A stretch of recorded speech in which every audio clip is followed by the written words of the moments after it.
Good afternoon and welcome to Live Jai-Alai in the Magic City on the Jai-Alai Channel. I'm Stu Nyman. I'm here with Andrew Bleckman, and we're pleased to welcome you to this Saturday afternoon performance. We have 9 games for you beginning at 4 p.m. In addition to fast and fun Jai-Alai action, each of today's games offers Win, Place, Show, Quinella, Exacta, and Trifecta wagering. If these terms are new to you, we'll explain them throughout the course of this afternoon's performance. We now have 2 pick 3s, ladies and gentlemen. We have an early pick 3 that begins in game 4. Correctly pick the winners of games 4, 5, and 6 to bet that pick 3. And then we have a late pick 3 in game 7. Correctly pick the winners of games 7, 8, and 9 to play the late pick 3. In addition to the pick 3s, we have the Mighty Ocho jackpot. People have been taking a stab at that Mighty Ocho jackpot lately. Gotten close. 7 of 8 numbers. Closer. 7 of 8 numbers the other day with a $3,000 guarantee. Comment online, not of course in our chat, but a familiar board, say, why would anybody bet that Mighty? Well, it's simple, because if you pick 8 numbers, you get $3,000 minimum. Sounds good to me. Absolutely sounds good. That's the Mighty Ocho. Then in addition to that, we have the most generous wager in all of parimutuel wagering. That is the High Five at Magic City. The High Five is a pick 5 wager. Correctly pick the winners of games 3, 4, 5, 6, and 7. There is a $2,000 guarantee. $3,800 and change went out in yesterday's afternoon performance after it had not been hit. So it's guaranteed at a minimum of $2,000. No one hits it. Exact. It continues to grow. We do not have any scratches in today's performance. Once again, we do not have any scratches in today's performance. So with all that in mind, ladies and gentlemen, we ask you to make your wagers as early as possible within scheduled post times. If you want to get in on the High Five or the Mighty Ocho that comes up in Game 1, make sure to get those wagers in before scheduled post times. Then just sit back and relax, because post time for game number 1 is now just about 6 minutes away. Andrew. Stu. How are you? Doing well. Had a good morning. Sleep in a little bit. We got some brunch, obviously. That's a big part of the Saturday. Testing out this new place, the Bagel Club is what it's called. Did you have to join? That's funny. No. Why is that funny? You told me that you belong to a bagel club. The name of the place is the Bagel Club. Is it like selective membership and you have to apply and you need 3 references? Not like a bagel, like a Costco. I mean, what bagel a day we live in places. where you need references to buy a bagel. I think that, personally, I'm sorry. I'm not a fan of this business you're describing. Well, I'll tell you what. Let me guess, it's probably restricted. Restricted like the clubs in some cities in this city years ago. No Jews in the bagel club. You got to get off this topic. So. No. You said something about brunch? Just had some bagels. No. Are you a fan of the bagel sandwich? Or not a breakfast guy? Not a breakfast guy. Never have been a breakfast guy. Yeah. That's why my father's 6'1". My grandfather was 6'1". My father's 6'1"? My uncle is 6'4". And me? No. I'm my mom's side of the family, the little people. Yes. Yeah, no one above 5'5", so I clock in a whopping 5'6". Tennessee would know this in hockey, that the skates add a couple inches, so you could say, if you played hockey, you'd say, you're 6 feet. So, how was well. So you went to this place called the Bagel. Sorry, that was a complete non sequitur ramble that I just had good. there. I like that. Bagels were good. Had a whitefish bagel, a little spread Very on there. Jewish. Yeah, we started off well. We got to get this bagel and lox pick right. And how about this for like from aunts who are no longer with us, may they rest in peace, but from my family, would travel from New Jersey with pickled herring. And I just remember like coming in contact with pickled herring as a kid, and I think I'm still traumatized to this day. Yeah, there was a lot of things that I didn't try, like the Seders and all the. It was like not for me. Yeah, what's that? Yeah, like at the Seder, I don't do the sweet thing with the nuts in it. Yeah, I forget what it's. I forget what it's called. I haven't been to a Seder in a while. You can go to college and then there's the Seders at University of Miami of all places. You figure there'd be like a synagogue in the middle of the next campus. to the pool. Yeah. Well, it's fun. We're in a good mood. 4 p.m. We chop it up a little more. We got to sleep in, and everyone's excited for this day of highlights. Been a pretty good week, would you say? I think it's been an excellent week of highlights so far. just finished having a meeting with the players, doing a little fine-tuning. Some players spoke up, so the feeling, I think, is overall good around here. We're starting off with almost everybody on a good high note, so that's always positive. Yeah. So we'll see if that translates to some good play. I know a couple of guys have perhaps didn't even need a little pep talk there. Been doing pretty well on their own. Ron 6 wins this week. He's leading the charge for that Golden Cesta. Not going to, unless Douglas have a resounding comeback here, it wouldn't be out of the realm of possibilities, but he's 4 games behind. He's only got 2 wins this week, so Ron's leading 6 wins in second place and coming off a 10-win week where he tied for the win and then didn't get it on the in-the-money finishes, lost that Golden Zest on a tiebreaker, and that's El Barba. Comes back strong. 5 wins for him to go along with 2 places and 4 shows. He's been in the money. How about this, Stu?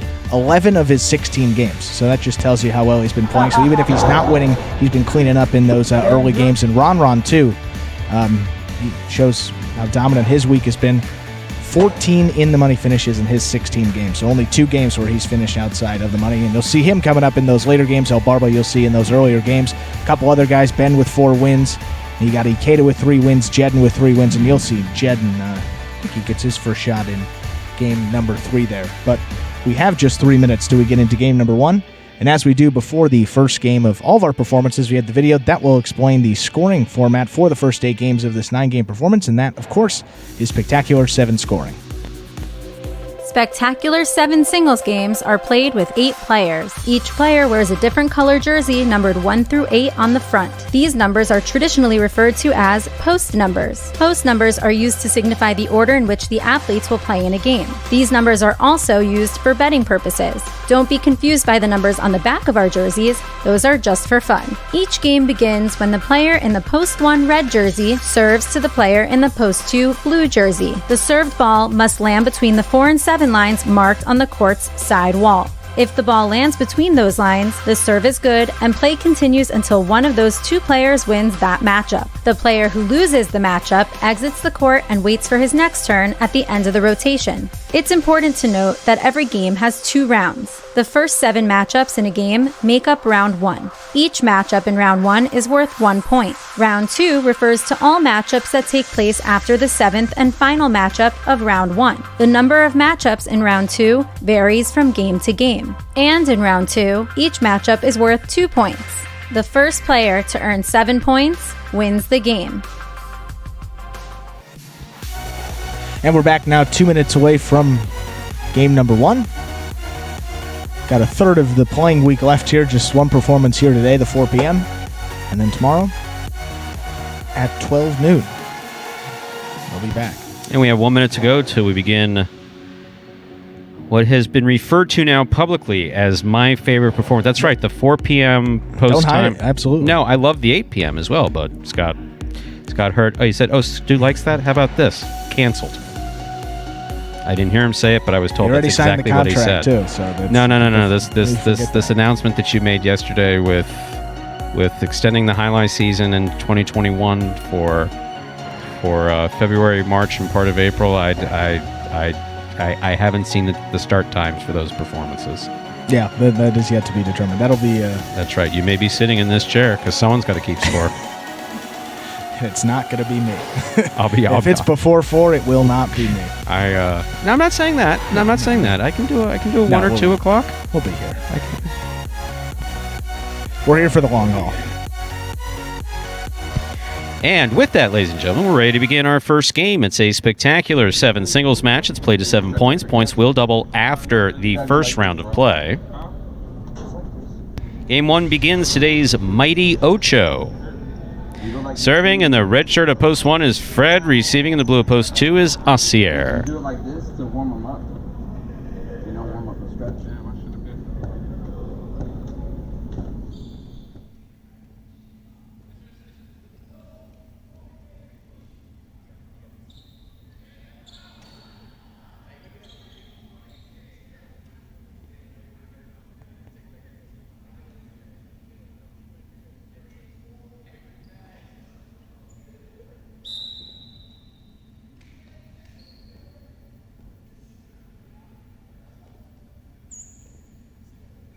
There's the first serve of this Saturday afternoon performance. Our game has begun.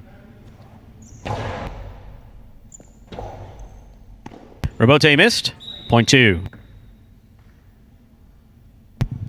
Asier is first up on the board in our first game. That'll bring to the court the white shirt at post 3, Vuelo.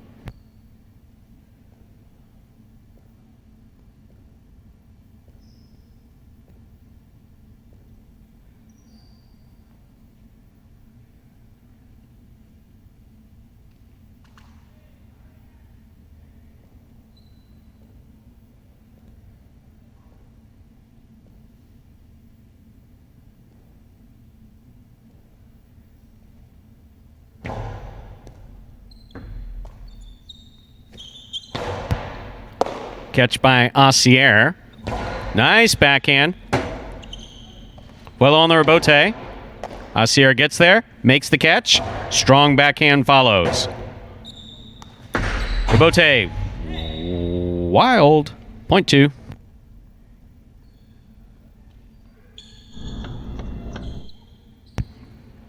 Entering the court, the green shirt of post 4. Here's number 30, Diaz.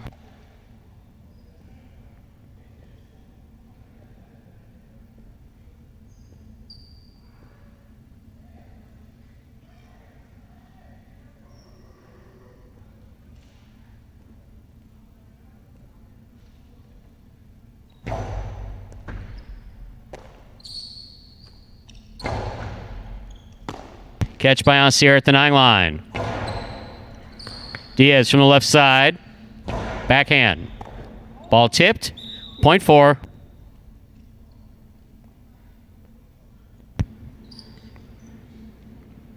In our next matchup, we have Diaz serving to the black shirt of post 5, worn by CRB.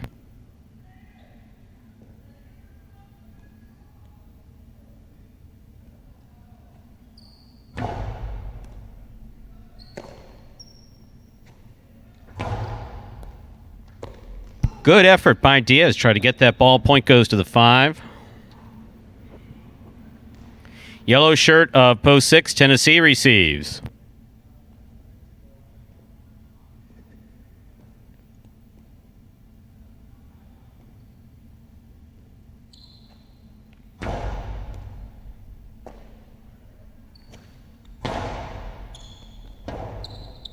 Rebote forehand by CRB. Catch by Tennessee. Strong backhand by Tennessee. CRB goes to the floor to make the rebote save. Strong backhand by Tennessee. CRB forehand rebote from the 5 line. The scoop attempt just missed. Well played point. Point 5. CRB is on the board with 2 points, serving to the pink shirt of post 7, worn by El Barba.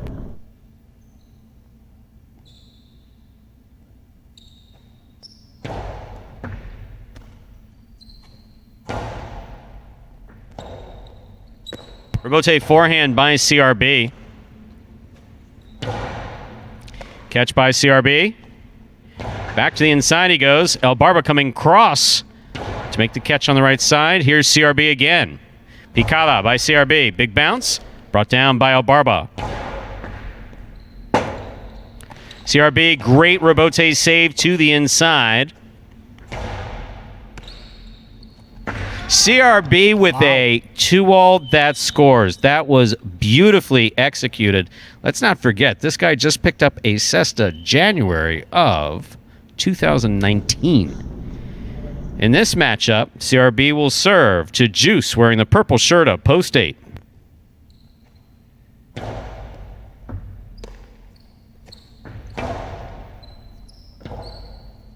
Rebote left side, just above the pad. Interference ruled. The point will be replayed.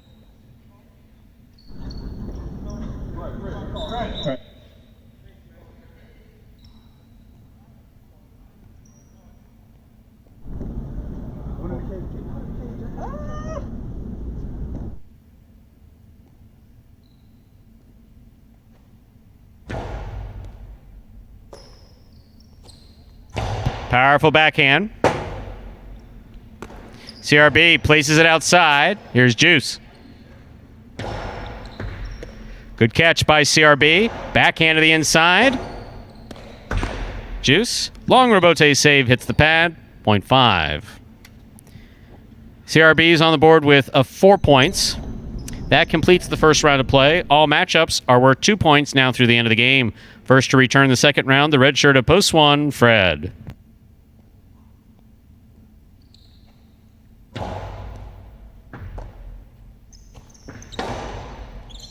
Scoop attempt missed. Point 1, play continues. Nice straight point effort there by CRB. In this matchup, Fred will serve to Vuelo, wearing the white shirt of post 3.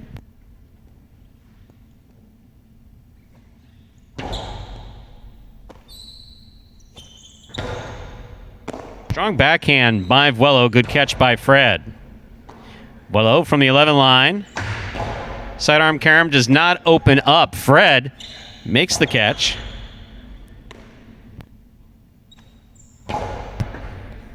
Fred from the 11 line.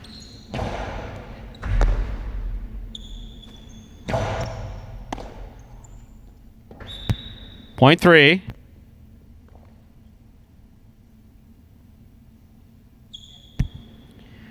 Vuelo serving to post 2, Ancier.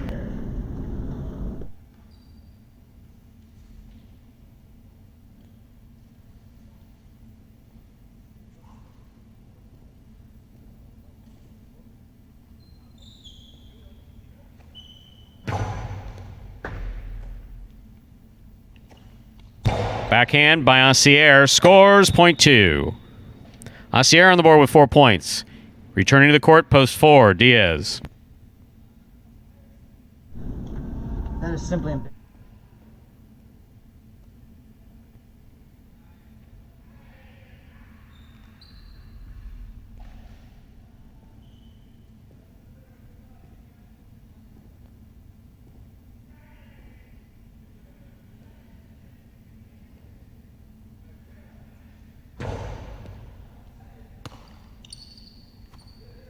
Backhand. Caught in the air by Ancier. Ball just missed at the sidewall. Point 2.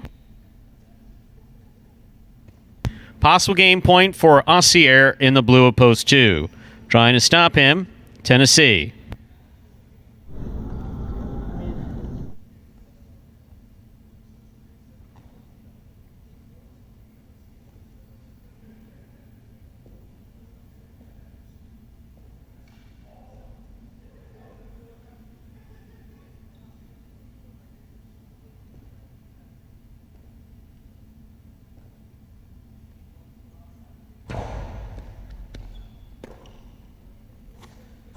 Powerful backhand. Rebote, great effort by Ancier to make that save. Here's Tennessee. Ball coming in hard and scoring. Good effort, point 6. Tennessee's on the board with 2 points. Here's post 7, El Barba.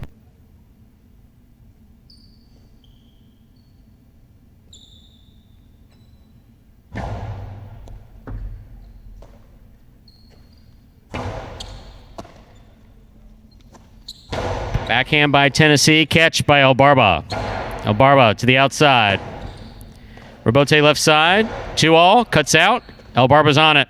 And dropped it. Point 6. Tennessee on the board with 4 points. Here's post 8. Juice returns.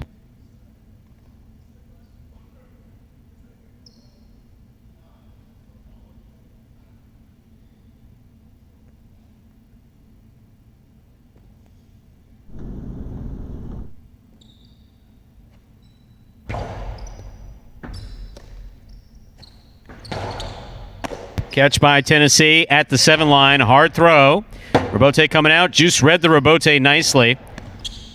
Tennessee's there. Hard throw. Rebote again by Juice. Catch by Tennessee at the 6 line. Low and hard. Scores. Point 6. Possible game point 4. The yellow shirt of post 6. Tennessee. Trying to stop him, the black shirt of post 5, CRB.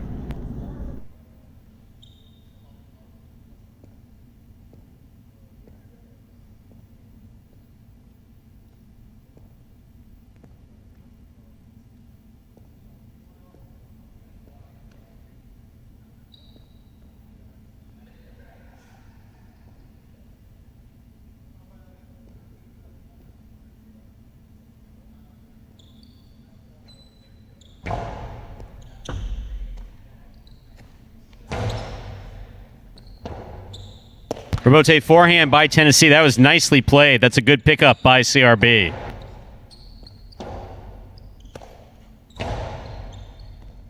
Catch by CRB. Tennessee with the big backhand. Robote left side.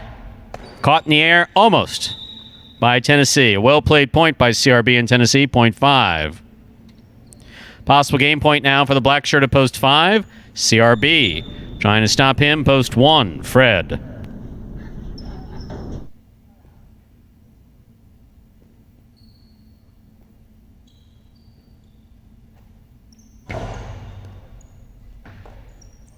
Ball missed. That's point and game to the black shirt at post 5. CRB. 5 wins it, 2 serves 6. This is a playoff for second and third place.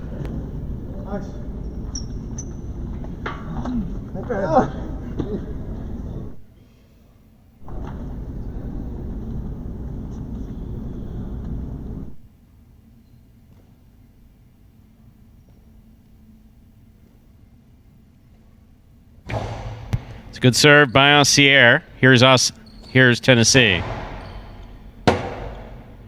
Robote left side to the outside by Aussier. Tennessee got to it.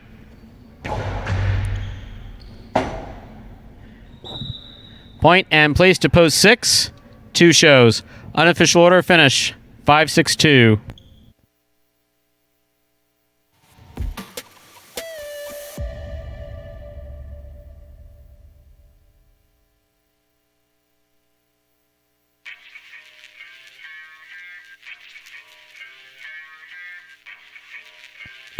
Results from Game 1 are official. Coming in first, post 5, CRB. Taking second, post 6, Tennessee. Coming in third, post 2, Aussier. 5-6-2 is the official order finish for Game 1.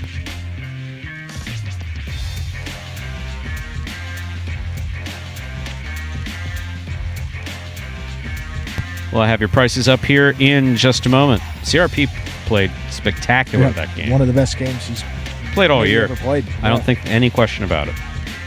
Now, if we could sit here and say why that is, it would. But no, I didn't have a conversation with them and don't know. Just seemed to be bright. No special sauce. Just played well. Yep. Consolations in the Exactas and the Quinella. $2 Quinella, consolation 5 all, $6. $2 consolation 6 all, $3.20. And the 50-cent try, 5-6-2, $2.99.05. $2 wagered on 5 to win, returning $22. Up next, ladies and gentlemen, is game number 2. It's a spectacular 7 singles match. It's played to 7 points. Points double after the first round of play. There are no scratches in our second game, and post time is now just 7 minutes away. Good luck. What really keeps me focused on getting better at this is that I really believe in myself that I can really make a difference on the court and really make a difference for Jai-Alai as a sport in general. And I believe that I could be competing with the best. That's what makes me want to keep going. So I think my biggest goal is really just being better than I was last year. I think that's what matters most. I think last year I had like 43 wins. So as long as I'm getting more than 43 wins next year, I'm going to feel great. And that was CRB getting his second win of the week in this first game of the Saturday afternoon performance here. And as Stu said, played very, very well. The best part of it, that 2-all there when he's, developing a new shot, trying to, really get that down. That's a good sign of development, and got it in. Ended up taking it the next time around and winning it, so nicely done by CRB. Continues on playing very well. And that's after a long layoff, too. I mean, this is only, I think, his 3rd week back, so very impressed with what we saw after that long. Now, he's one. It's hard to say. There's some guys that are coming back from. Well, I guess also it depends upon if you're coming back from injury or illness. Sure. So, the policy that we have here is in this era of COVID, if someone tests positive for the coronavirus, you're out, of course, until you have a negative PCR test. And we've been fortunate in that, and speaking personally, from personal experience, And with respect to HIPAA, that You can talk about you. yeah, exactly. No. I fully disclose with me. For the most part, we haven't had anybody that's gotten. We fortunately haven't had anybody hospitalized as far as the players are concerned. We have not had anybody who's been very, very. So we've been very fortunate in that regard. A few of the players got a little sicker than others, I guess, is a good way to put it. Yeah. And there are a few players that did not become really ill at all, but they were positive for extended periods of time. So you have to have a negative PCR test before you can come back. And so whereas we've had a couple players that have been out for injury, sometimes how they play afterwards, because, you nurse it. Yeah. You really nurse it. But in CRB's case, that was illness, and he was out for a long period of time, and he was doing a lot of physical activity during that period of time. Exactly. So he came back fresh as could be. Yep.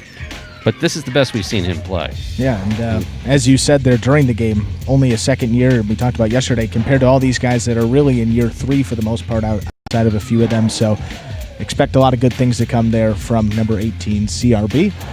And we now have 4 minutes, so we get into game number 2 here. And for those new fans, perhaps you're joining us for the first time, we got this video.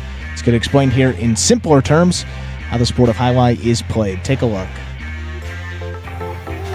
The main rule of Jai-Alai is simple. Players must catch and return the ball in one fluid motion. Sounds easy enough, right? So how do you win? You can win a matchup simply if your opponent overserves, underserves, or serves the ball out of bounds. On the flip side, your opponent wins the matchup if the serve is so good that you fail to catch and return the ball to the front wall. If your opponent fails to catch the ball before it bounces twice on the ground, or if your opponent's cesta makes contact with the ball but doesn't catch it, then, in both of those cases, you win the matchup. You can also win a matchup if the ball bounces around in your opponent's cesta during an attempted catch. This is called juggling, and it's illegal in Jai-Alai. Another way to win a matchup is if your opponent throws the ball and it lands out of bounds on its return from the wall. The overall game strategy for a Jai-Alai player is to make it difficult for an opponent to reach the ball in time or to execute a rebuttal play.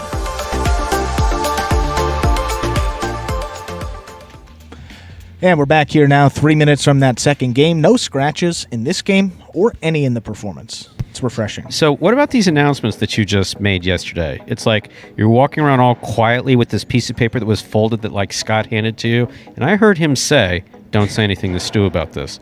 And then all of a sudden I'm sitting here chatting nicely about whatever. You mean this half piece? And then whatever it was. I'm obviously not supposed to see it. And then all of a sudden, no, the Jai-Alai Channel and Skype. No, I get it. I don't see conspiracies just anywhere, but... And then you make That's all why these... they kept your office away from the Jai-Alai Channel. It's on the opposite side of the sports club. They can't hear you over the people yelling at the beautiful. They gave me a beautiful view. It is a good... I mean... It was distract Stu. Pay no attention to anything going on elsewhere. Pay no attention. Look at the lovely field that the dogs used to run around. So yes, those announcements that you made yesterday. You made 3 announcements, if I'm not mistaken. 3 big ones. Yes. One of which, second doubles tournament starting up next Thursday, this upcoming Thursday. We got those new pairings that we'll reveal them before game number 7. That was good. We'll talk about the doubles. We have some time there with the high 5. U.S. National Jai-Alai Championship. Yep.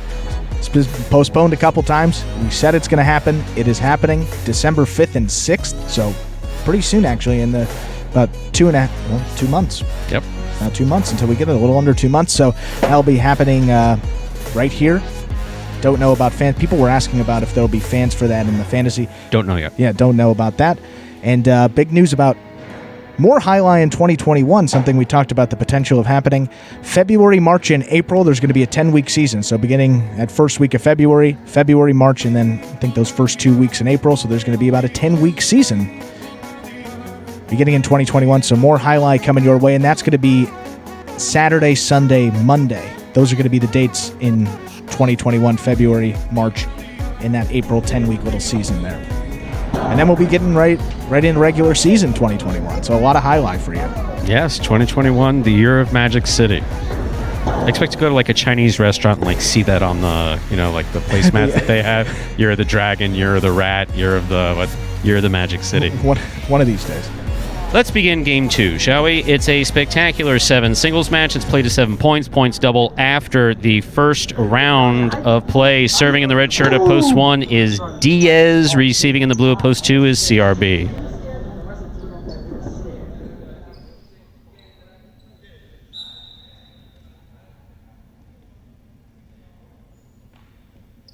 There's the serve.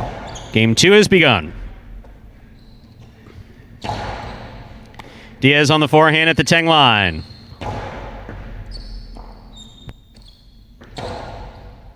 Scoop by Diaz. Turns a 2-all. Beautiful scoop. 2-all landed wide. Point 2. 2 up on the board. First in our second game. Here's the white shirt at post 3. Tennessee.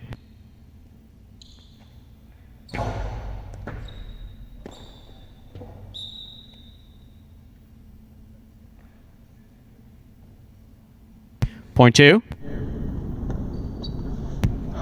Green shirt of post 4. El Barba receives.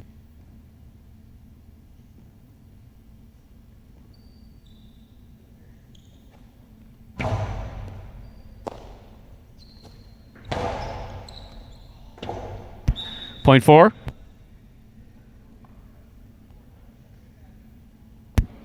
Black shirt of post 5 receives. In this matchup, we have El Barba serving to Juice.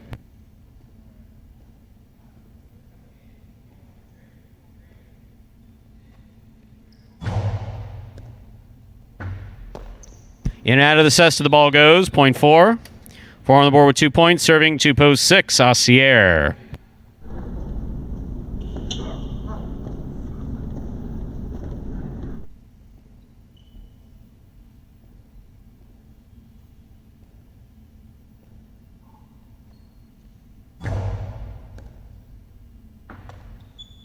Acier makes a good catch off a serve that's just kind of like floating down. Good catch on the forehand of Acier. He goes deep. Robote hooked outside, point 6. That'll bring to the court the pink shirt of post 7. Here's number 29, Vuelo.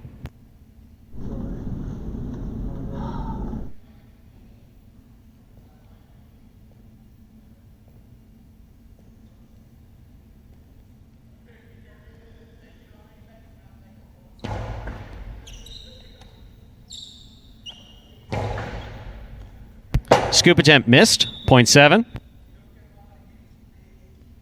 Here now to complete the first round and receive, wearing the purple shirt of post 8, Fred.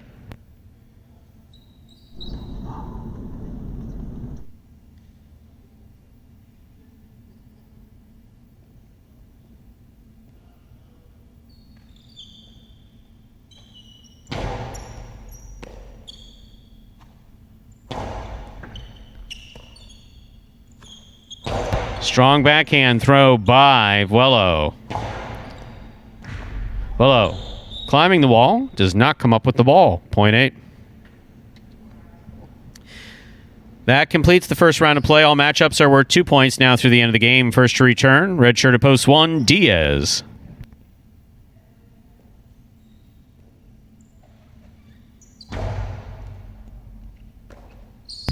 Diaz from the 11 line. That's a strong forehand throw. Robote by Fred. Diaz makes the catch, winds up, back to the inside. Ball juggled.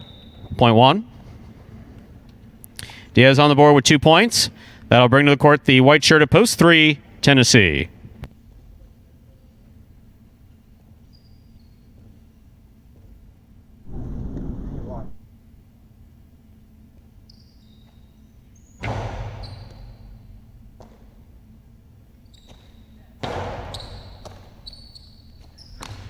Diaz with a 2-all that does not open up. That 2-all by Tennessee does.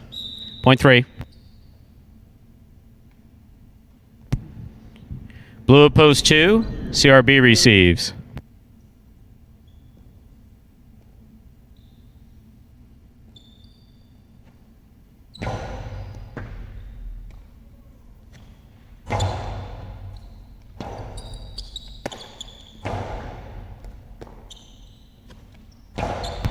Backhand by CRB. Rebote by Tennessee. Clipped the side wall. But scores. 0.3. 3 will now serve to the black shirt at post 5. Here's Juice.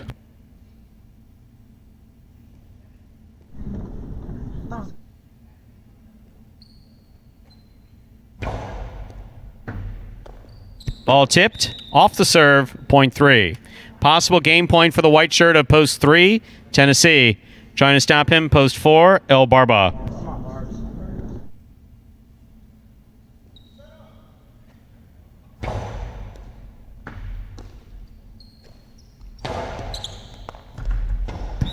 Point 4.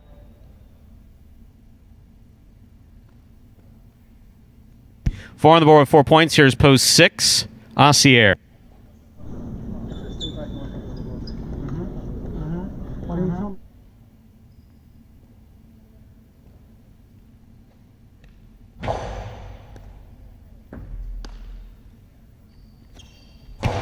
It's a hard throw by Assier. Catch by Assier. Helmet in one hand, Cesta in the other. That's great. And it scores. That was a good catch by Assier. 0.6. 6 on the board with 3 points. Here's post 7. Vuelo.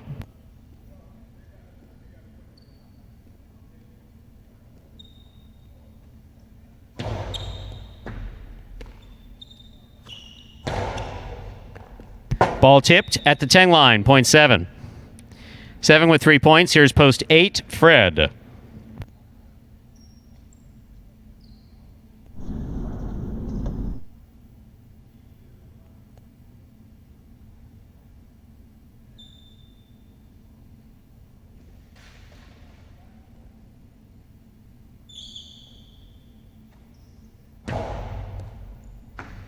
Ball tipped off the serve. 0.7.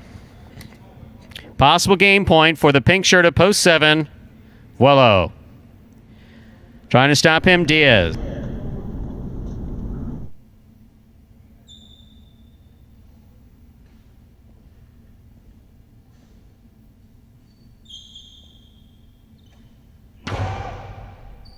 Catch by Diaz. Long soft caroms going to score on the second bounce. 0.1. Play continues. 1 on the board with 4 points. Here's post 2. CRB.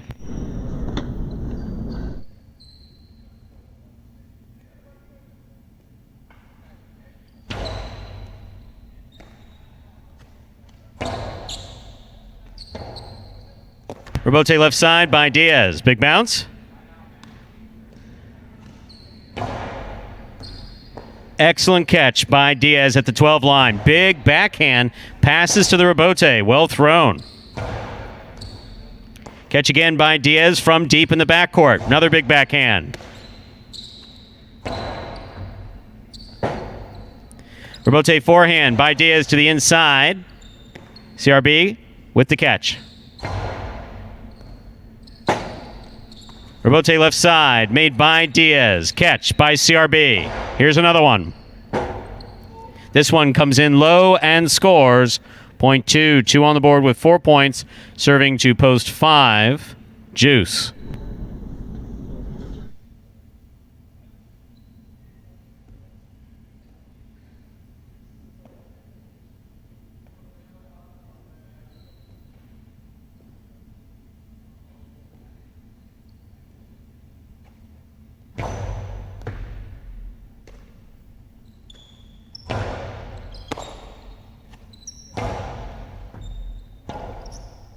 Rebote left side by Juice. He shows good control. Does clip the side wall. Stays in play.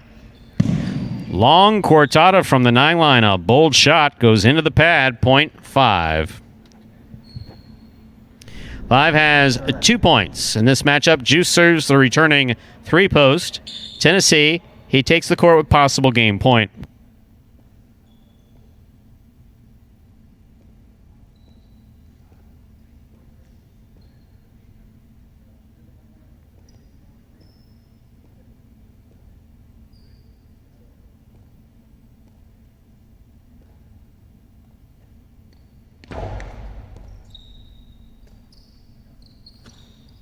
Powerful backhand by Tennessee, caught by Juice. Scoop by Tennessee. Hard throw.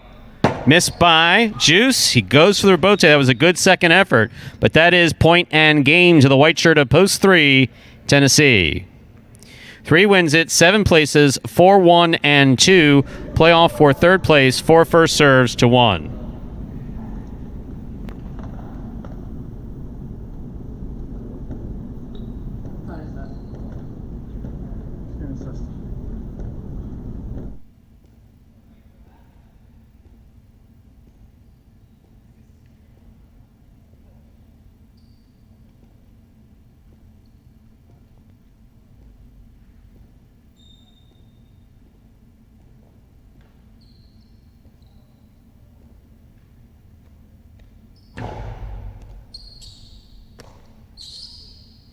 Diaz, strong forehand, passes from the right side past the 9 line. Excellent catch by Diaz. Long 2-all, stopped by Elbarba. Catch by Diaz at the 11 line. Backhand to the inside. Elbarba makes the catch. Diaz from the forehand with the drop ball, point 4. Possible show point for Elbarba in post 4, trying to stop him. CRB in post 2.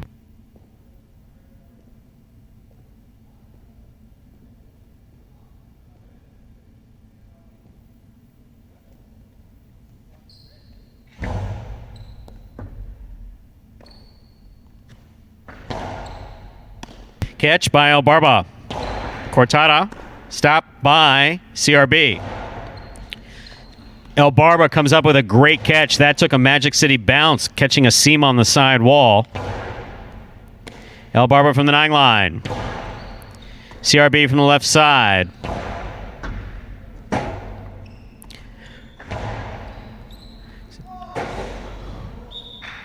Point and a third place finish for post 4, Elbarba. Unofficial order finish 3-7-4.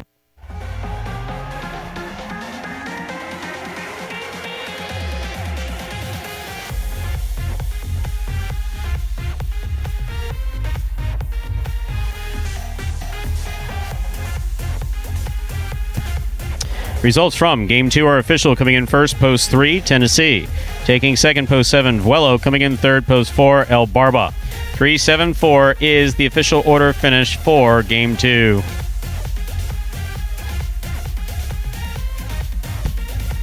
And we'll have your prices up here in just a moment. So, overall, not bad play. No. CRB having another good game. Didn't get up on the board in that game, but actually played pretty well, continuing to play pretty well. Diaz, it's very interesting with Diaz. You see Diaz taking this right side, and Diaz is not a big guy and doesn't have power, and he's left-handed. So for him to try to pass from the right side, I mean, anybody knows Jai-Alai, and any Jai-Alai player would say, what are you doing? Catch the ball on the left side, don't do that. But no, he's working on that. He's working, and he's getting it consistently over his opponent's head. He threw it from the 11 line, and he passed back to the 9 line. Not something easy to do on this court, so I was glad to see Diaz doing that. And something we didn't see really at all last season. Not at all. Nothing from the right side and trying to pass, no chance. And the fact that he's doing that shows some good progression in his game. Great to see again. Definitely. 3-7-4 is the official order finish for Game 2. $2 Quinella, 3-7, $19.80. Trifecta, that's first, second, and third place finishing $159.80. Up next, ladies and gentlemen, Game 3, which means it's high 5 time. Game 3 is a spectacular 7 singles match. It's played to 7 points. Points will double after the first round of play. Game 3 begins the high 5. Play the high 5, you correctly pick the winners for Games 3, 4, 5, 6, and 7. We have no scratches today, ladies and gentlemen, so no scratches to advise you of that impact that high 5 or the pick 3. Post time for Game number 3 is now just 7 minutes away, rather. Good luck.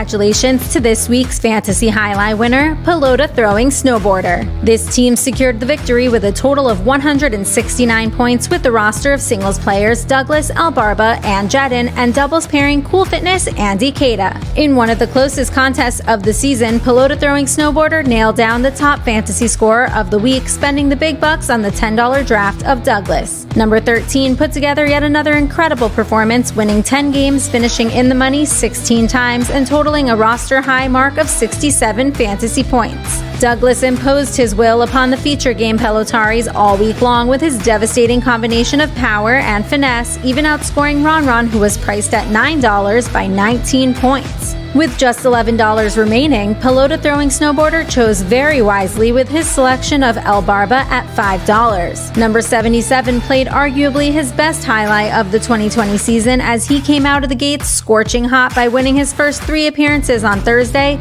then closing it out in resounding fashion by collecting 3 more wins in the final performance on Sunday. In total, Albarba found the win column 10 times and finished as the second highest scorer among the entire roster with his impressive output of 55 fantasy points. As a $5 choice, the infamous yet lovable Albarba outscored 9 equally or higher priced Pelotaris, including Ron, who was priced at $9, and Ikeda, Carballo, and Anderluck, all valued at $7. With just $6 remaining, this team chose to round out its singles roster with the $4 player, Jedin. The former Kane and Super Bowl champ took full advantage of his substitute opportunities, filling the stat sheet with his 3 wins, 4 places, and 4 shows for a total of 35 fantasy points. Now, with just $2 remaining for a doubles team, Pelota Throwing Snowboarder went out on a limb by selecting one of the newly formed doubles pairings, Cool Fitness and Ikeda. This risky decision proved to be the ultimate difference maker as Cool Fitness and Ikeda shined throughout the doubles action, claiming 2 wins and 1 show. Their 12 fantasy points were the second most amongst the doubles teams, with only Ossier and Douglas priced at $3, finishing with a higher total.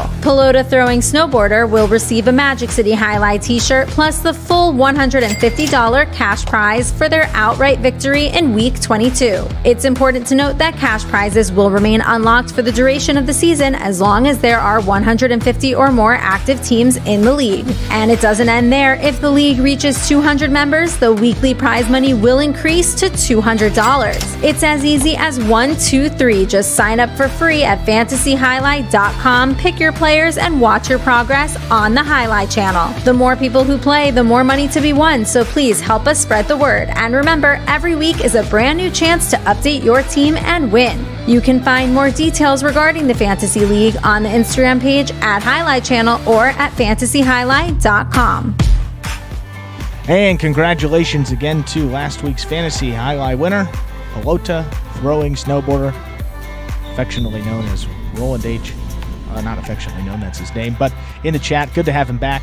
$300 coming his way because $150 for the win, and he is signed up for Prize Picks, which doubles that cash prize, so don't spend it all in one place. That was coming your way in addition to the Magic City Jai-Alai t-shirt. So congratulations to Roland. And if you're wondering what exactly is Prize Picks we're talking about, well, Fantasy Jai-Alai has been picked up by one of the major players in daily fantasy sports, and that is prizepicks.com. Prize Picks allows you to bet on individual players and mix and match amongst a variety of sports every day. Now, for a limited time, we're offering special incentives for signing up. Go to prizepicks.com, type Jai into the referral code field when you sign up, and you make a $100 deposit into your betting funds. Prize Picks will match that $100, put another $100 into your account. Here's where it gets more interesting, Stu, and the part that we just talked about with Roland and how he got his cash prize doubled. If you send us a picture of your computer or phone screen as proof that you used the referral code HI at signup, you will qualify for a double cash prize when you win a week of the Jai-Alai Channel's Fantasy Jai-Alai in the 2020 season or 2021. So it's as simple as that. Sign up at Prize Picks. Use the referral code HI, Jai, when you sign up. Most importantly, make sure to take a picture of the sign-up page where we can see the referral code field with the word HI typed into it. So that's the screen actually before you click submit. Go ahead and send that photo to info@thejai-alaichannel.com. That's the email address, and you will automatically qualify to get double the cash prize when you win a week of our Fantasy Jai-Alai. Plus, you get that $100 bonus deposit match, so it's a win-win. Sign up at Prize Picks. That's prizepicks.com today. I saw in the chat that someone's watching Dania and Miami side by side. Or sorry, Dania Miami. How long have I been saying that for most of my life? So watching Dania and Magic City side by side. I'm not sure that's good for the TV set. You may start to just see it smoke. Do you know what weird thing came to mind? It is completely random. I was like, that'd be like being in the 70s and watching the Watergate hearings on one screen and a soap opera on the other ones. It's like, I don't know why that came up, but that's Polar like the first. opposite, Yeah, that. Well, no, because they're not. It's like, we've told people all along, this is a different version of highlight. 36-meter court, so the length of the court. Sure. You don't often hear me use that. I mean, 120-foot court. 36-meter events are recognized by the International Federation of Pelota. So this is entirely, quote-unquote, legitimate, real highlight, et cetera, et cetera, et cetera. But we're not. But we don't compete with Dania. We don't compete with Miami. That's not what this is. Maybe one could say we could compete with other short courts, so maybe a Calder, for instance, should be a better comparison. That's why you'll never hear me saying anything negative about Dania. It's right. And at the end of the day, as we said, it's good for the game. And yes, it's not good. You don't want to be the only person in your industry operating. You just don't. Especially in an industry, as we said, that has been losing a lot of fans over the years and trying to get it back into what it was. Need all the frontons we can get in the States. So yeah. So no, glad that you're obviously, Brian, glad that you're watching both. But it's it's two different. It's definitely two different things. No, absolutely. Or maybe actually a better comparison. Let's go with your sports stuff that I'm not always good at. But it's like watching a boxing match, like a regular sanctioned, Mike Tyson Ali type of boxing match, and then like a street MMA fight. and MMA next to it. It's like sure. Yeah, that's a better comparison probably. Yeah.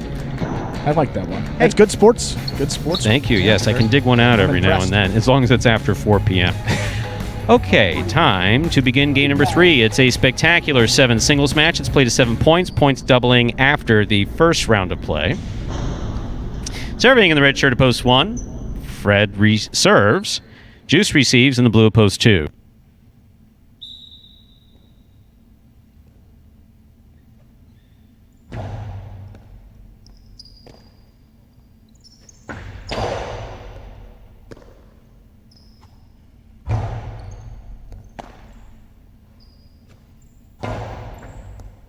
Catch by Fred. Fred, picada, big bounce to the inside. Juice got assessed on that, held on to it, and scored on the return. Well played by both Fred and Juice there. Point goes to the 2.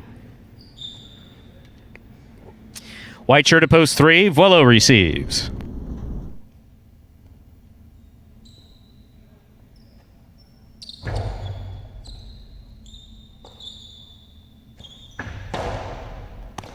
Scoop attempt tipped. Point 3. 3 will serve to the green shirt of post 4, Acier.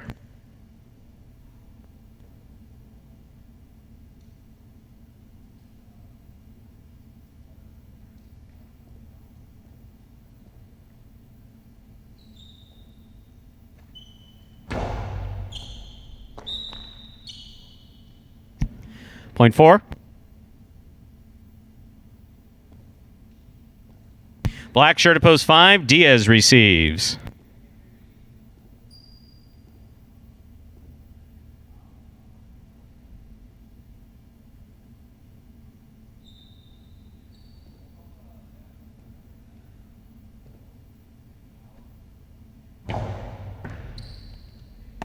Diaz from the forehand. Catch by Acier. Big backhand. Rebote forehand by Diaz. Gets back and scores. That was well thrown by Diaz. Point 5. And our next matchup, Diaz will serve to the yellow shirt of post 6, worn by El Barba.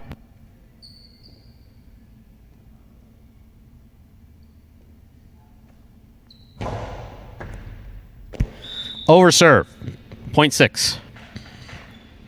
6 will now serve to the pink shirt of post 7, Jedin.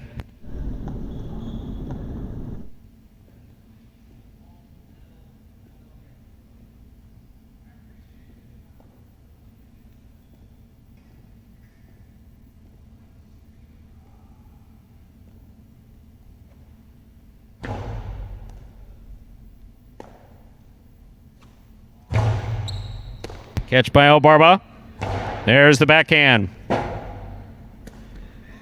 Forehand, Rebote thrown hard, but it got away from Jed and escaped to the outer screen. Point 6. Barba has 2 points. Here now to complete the first round and receive. Wearing the purple shirt at post 8 is Cool Fitness.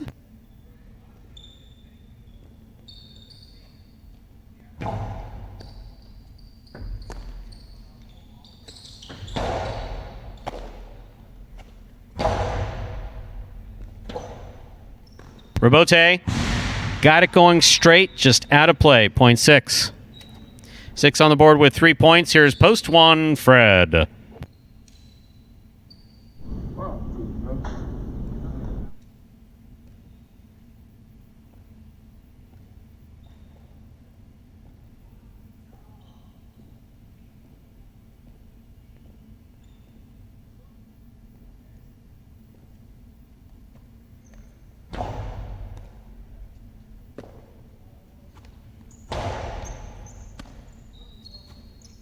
Backhand by El Barba.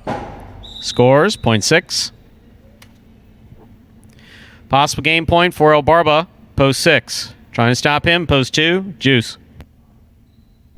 That was quick.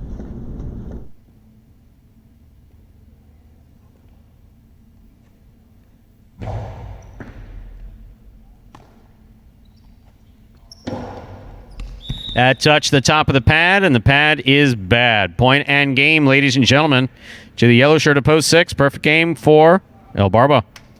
6 wins at 3, 4, 5, and 2. Will pair off and play off for second and third place. 3 first serves, 2, 4.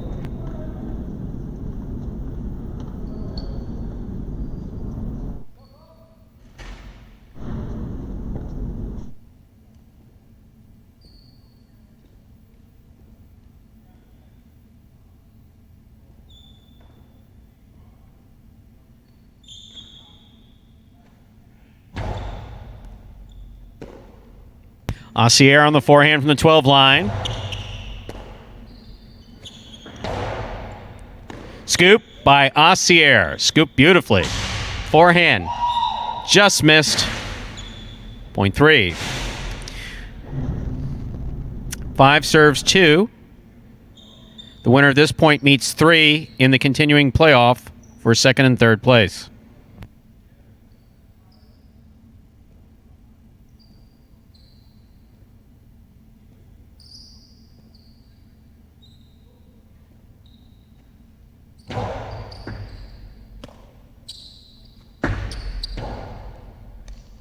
Diaz gets there, stops it, returns it hard. It's a 3-wall play. Juice on the rebote. Diaz from the outside makes the catch. Costado to the inside. Point 5.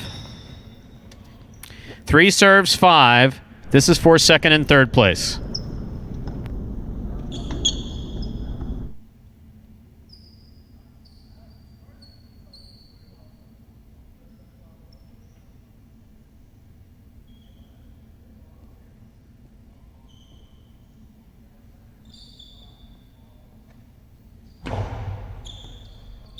Over serve. Point and a second place finish, 2 post 5, 3 shows. Unofficial order finish 6-5-3.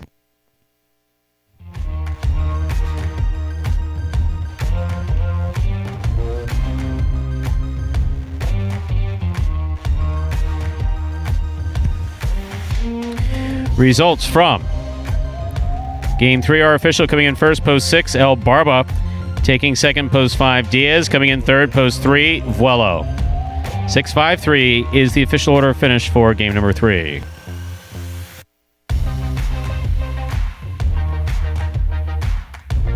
And we'll have your prices up there in just a moment. Another perfect game there for El Barba. El Barba clearly dominating these early games this past week.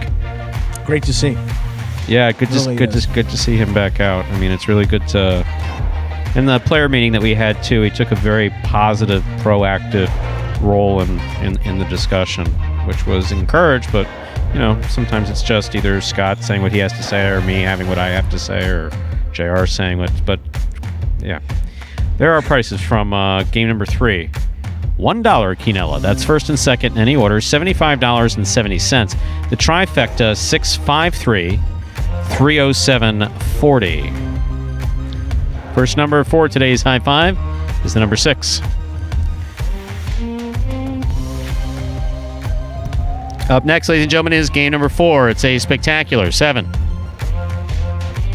Singles match. It's played to 7 points. Points double after the first round of play. Game 4 begins. The first of our 2 pick 3s. This is the early pick 3 because it happens earlier than the late pick 3. Very creative when it comes to coming up with names for things. Game 4, spectacular 7 singles match. Played to 7 points. Points double after the first round of play. Post time for Game 4. And the early pick 3, 7 minutes away. Good luck. I really got the name El Barba from Coach JR. You know, like the first day I came into practice, he was like, oh, La Barbas. You know, he called me the beard. And, you know, it kind of just stuck. The most frustrating aspect of highlight for me probably would be anticipation. Because the ball's going so fast, you don't have time to wait to see where the ball's going to be thrown. It's frustrating, you know, but at the end of the day, I'm playing a sport for money, okay? My goal is to go out there, win every point, as soon as I step on the court, win the game, and call that game a day. You know, that's it.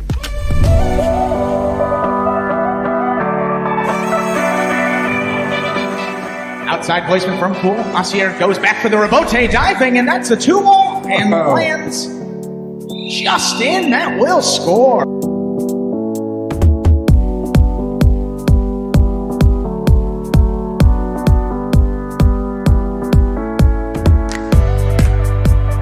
Goes in from the 4 line. Outside placement stopped by Willow. Willow plays it back. Bueno, what a rebote save on the left side.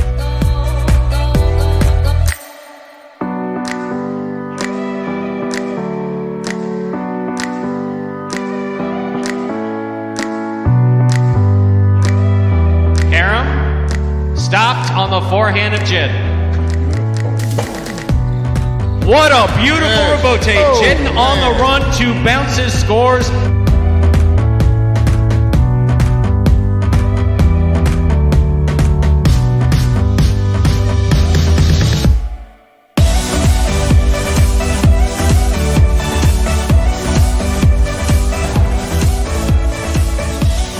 Back to the inside, Carballo goes.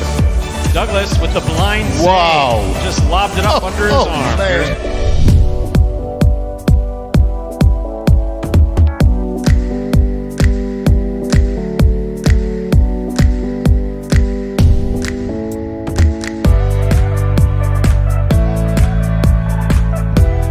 Rebote thrown beautifully. Antelope gets out of the way. Rebote's back up. What a fine effort. This is a 2-ball. El Barba on the run. Man, oh, man. And it scores.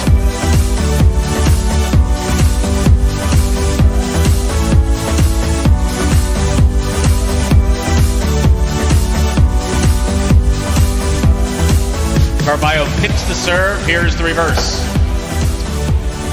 That is a diving save by CRB.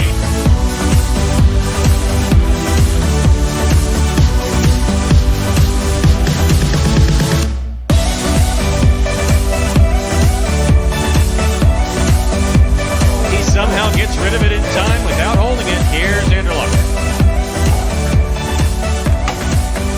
Carballo diving save. What a fantastic rebote thrown by Carballo.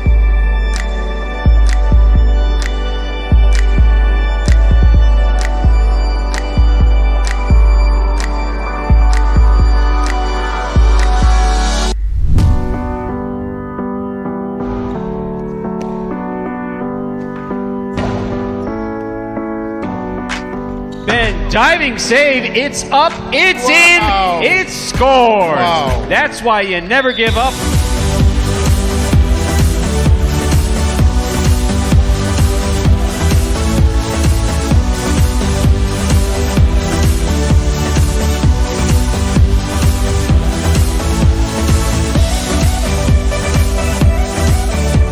left side, takes an interesting hop, goes to the outside. There's Douglas. First played back to the inside, high bouncer. Carballo waits for it. Wow. Unbelievable. Rebote save.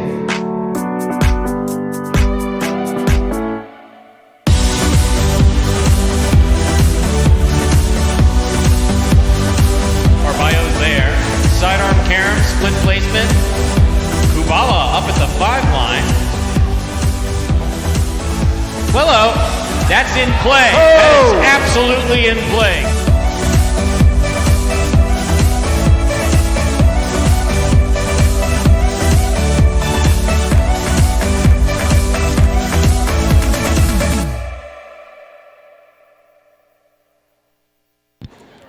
And folks, those were the top 10 rebotes from last season, taking us right up to the start of game number 4 here. Time to begin our 4th game. It's a spectacular 7 singles match. It's played to 7 points. Points will double after the first round of play. Serving in the red shirt of post 1 is Ben. Receiving in the blue of post 2 is CRB.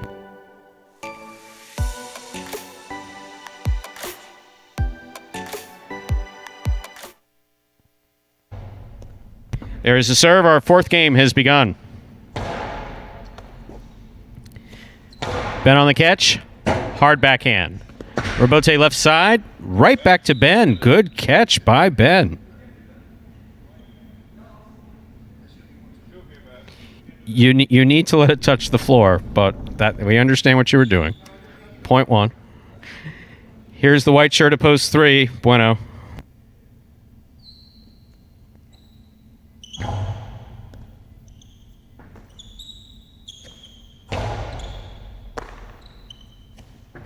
Powerful backhand by Ben.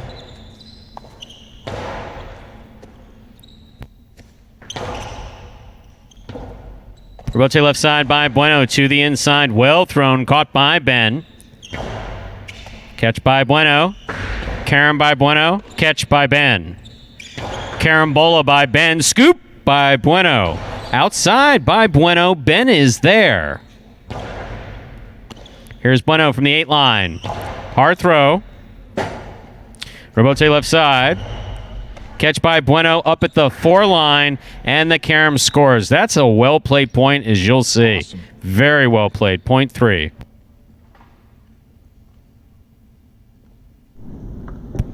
Green shirt of post 4, Tennessee receives.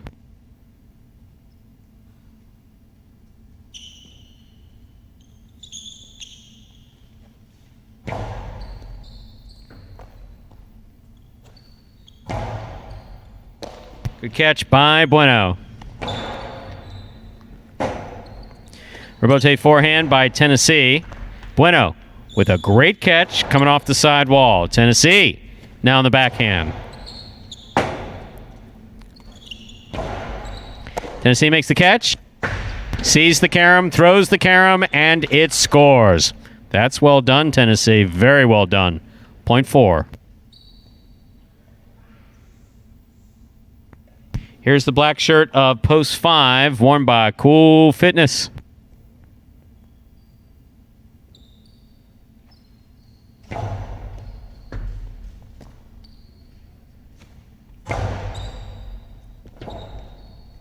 Rebote by Tennessee goes for a 2-all. 2 wide, point 5. In our next matchup, Cool Fitness will serve to the yellow shirt of post 6, worn by El Barba.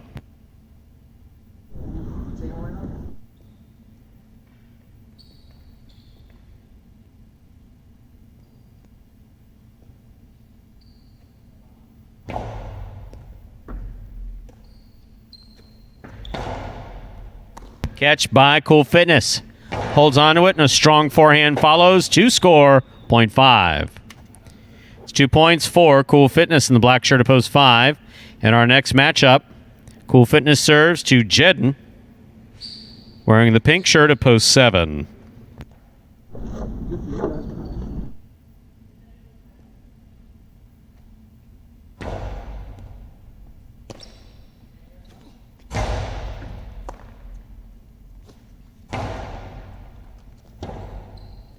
Rebote forehand by Jedden.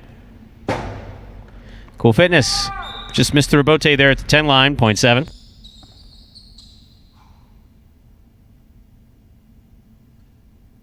Here now to complete the first round and receive, wearing the purple shirt of post 8, Anderluck.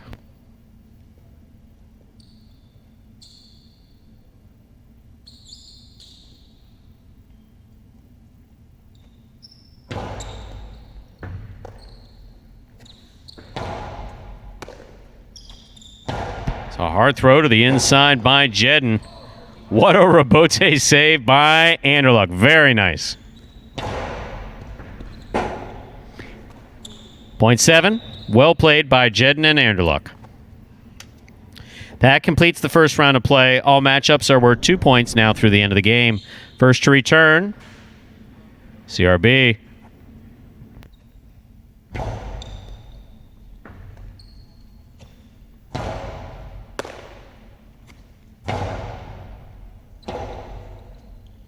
Rebote left side. It's a 2-all. Does not open up. Jedden's on it.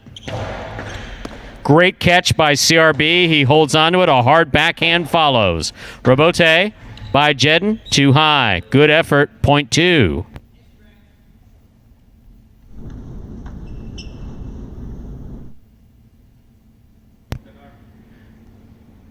That completes the first round of play. Actually, first round's been complete. I was so excited I missed it. Here's Ben, red shirt to post 1.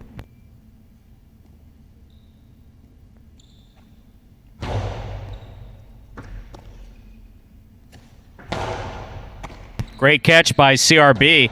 Nice backhand. Here's Ben. Ben goes deep. CRB on the run. Rebote by CRB just above the pad. Oof.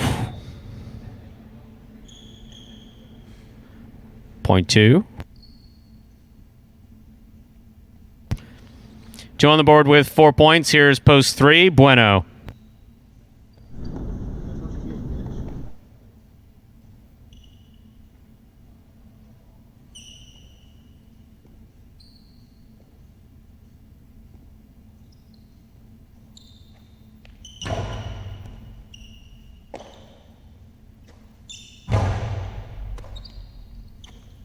Nice backhand by CRB. Good catch by Bueno. Rebote left side by CRB. It's a 2-all. Bueno stops it to the outside. Returns a carom. CRB was there but could not reel it in. Point 3.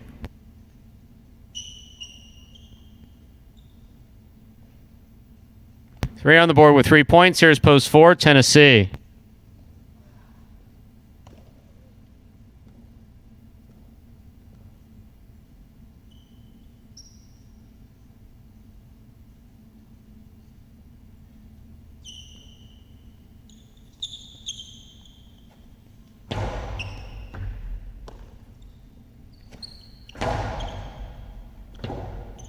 Rebote left side, put to the inside, and Jesus. Daryl. Eventually, either you or the wall is going to break. Possible game point for Bueno, trying to stop him, El Barba.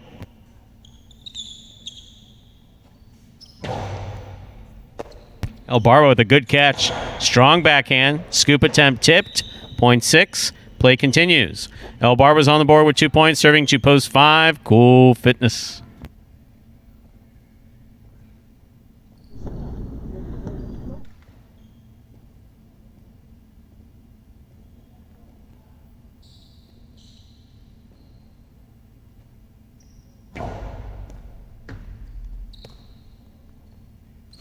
It's a powerful forehand throw by Cool Fitness. Rebote by El Barba. Catch by Cool Fitness. El Barba moves into position well for that rebote save. Cool Fitness moves up, catches it in the air. Returns a strong backhand. Rebote played nicely by El Barba. Rebote played nicely by Cool Fitness to score. That is a really well played point by Cool Fitness and El Barba, point 5. 5 on the board with 4 points. Here's post 8, Anderluck.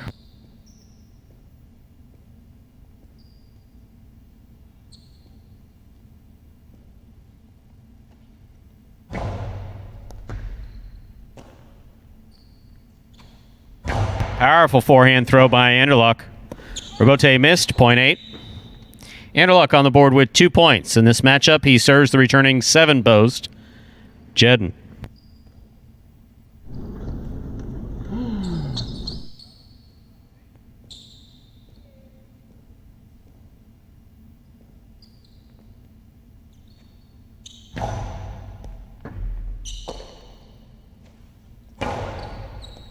Catch by Anderluck. Strong forehand. Died coming off the back wall. Point 8. Anderluck on the board with 4 points, serving the returning 1 post, Ben.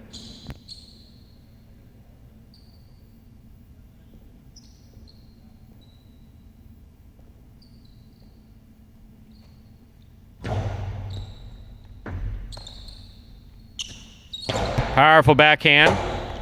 Oh, lost his footing, turning to play the Robote.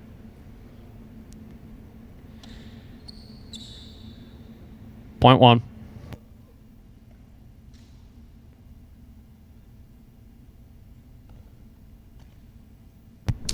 Play continues. 1 on the board with 3 points, serving to post 2, CRB.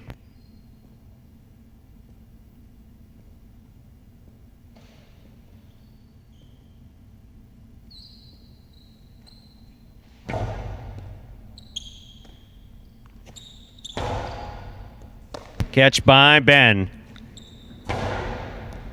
Ball tipped by CRB. Point 1.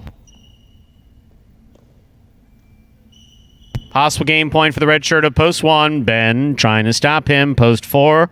Tennessee.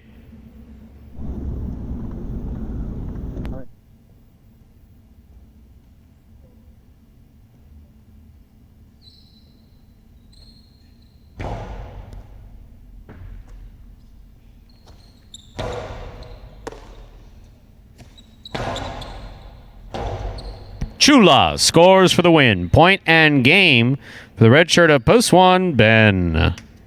1 wins it, 3 places, 5, 8, and 2. Playing off for 3rd place. 5 first serves to 8.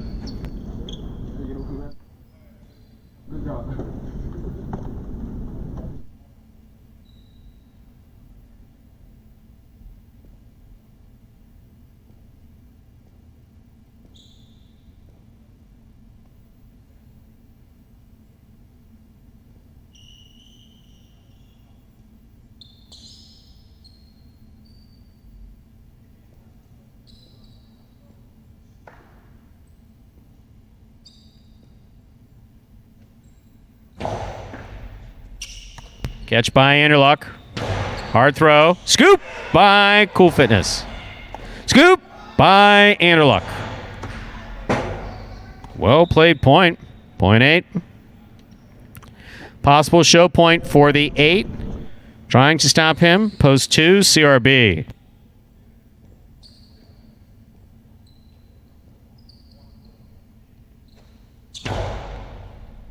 Good catch by CRB. That's a nice backhand. Caught by Anderluck. Bote left side is up and clipped the overhead screen. Point in a 3rd place finish for Anderluck. Post 8. Unofficial order finish 1, 3, 8.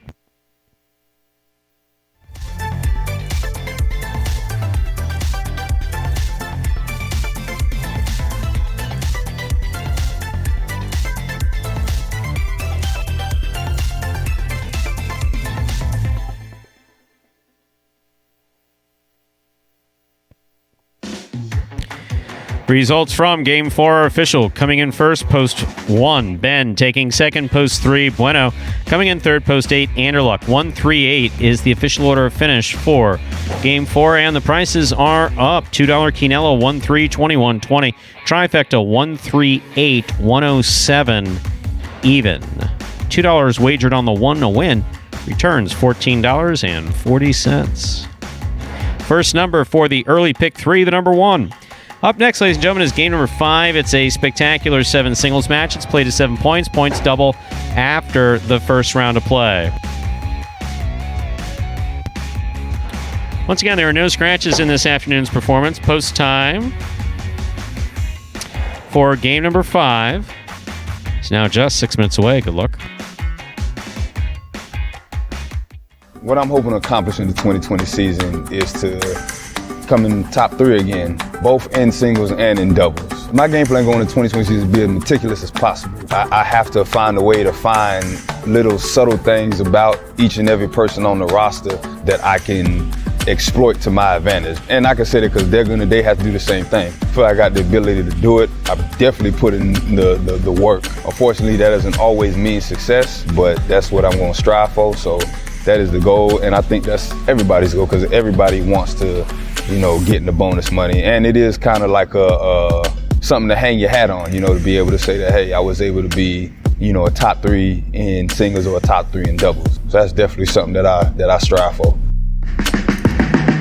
Remind me of Hustle City, man. Everybody got more than one gig. One stop, boy, $20. I'm not your neighborhood Uber driver. I do luxury. And then I have another job. I play highlight.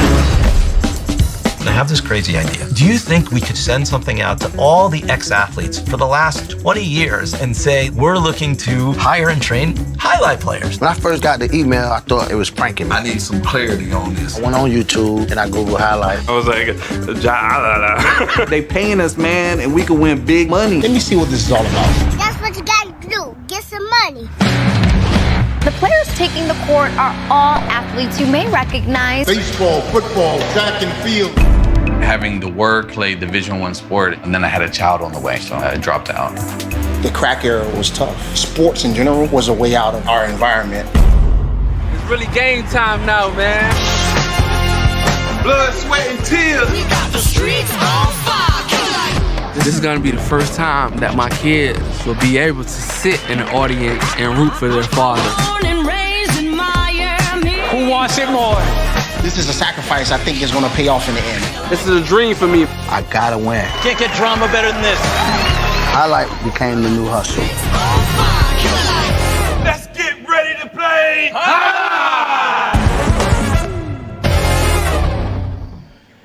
And folks, there was a trailer for the award-winning documentary Magic City Hustle about the start of the highlight program here at Magic City now just a few years ago. And if you'd like to watch that for yourself, head over to MagicCityCasino.com. Under the highlight tab at the top of the page, first button there says Magic City Hustle. You can click on that, take you directly to the website, or another way you can do it, just type in MagicCityHustle.com directly into your browser, but either way, it'll take you to that same main page where you can then make a purchase of that film for $5, and from there, you can enjoy it as many times as you like. Takes us now to 3 minutes till we get into game number 5 here, game 5.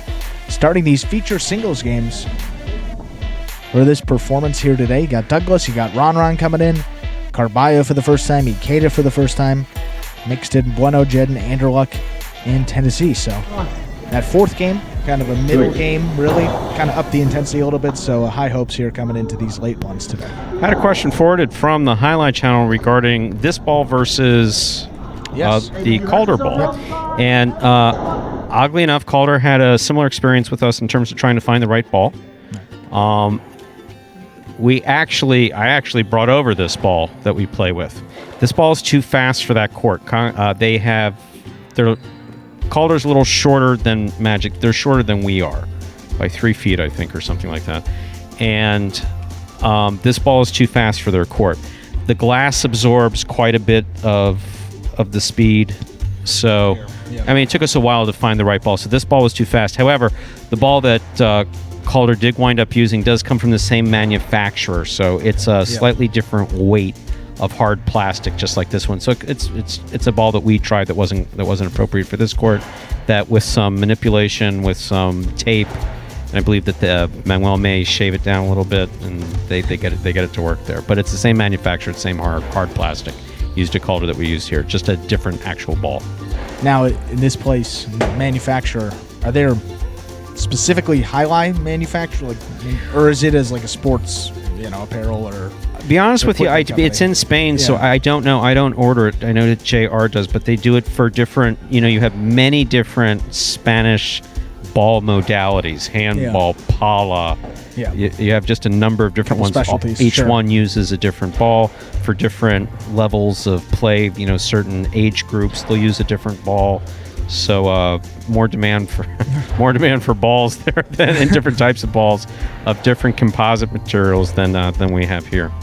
So that's where it comes from. But this one just happens to it plays really well. It's one thing that folks that the views that you get, the HD is great, but it doesn't give you an idea for how quick the ball's moving and how long and the length of the court. Almost everybody who has been here, who has played, they walk in, they look at the ground. Oh wait, this is bigger than I thought. Yeah. Because we're about 20 feet longer than the middle court at North, or what was the middle court at North Miami. Well, you see this view here. I mean, from that side boundary, it looks like it's about 10 yards here in the camera angle. So yeah, we can see how the camera may not do it justice, but yeah, certainly much bigger and faster. Court's much bigger and a lot faster this game. But 0 minutes to game 5. Let's get into the action. Okay, time to begin game number 5. It's a spectacular 7 singles match, played to 7 points. Points double after the first round of play. Serving in the red shirt of post 1 will be Anderluck. Receiving in the blue of post 2, Jedden. Hi, Jedden. How are you? That's mine. Go away. Go catch the ball. Anderluck serves. Jedden receives to begin game 5.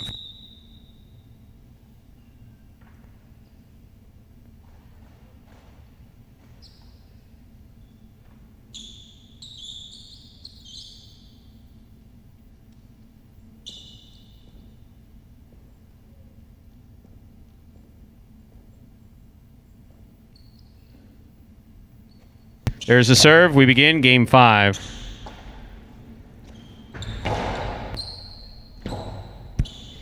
Point 2.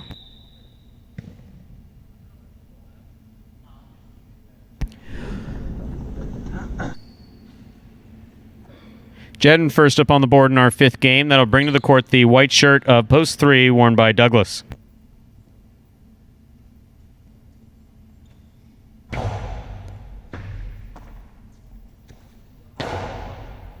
Catch by Jedden. He goes deep. Douglas. Robote. Scores. Point 3.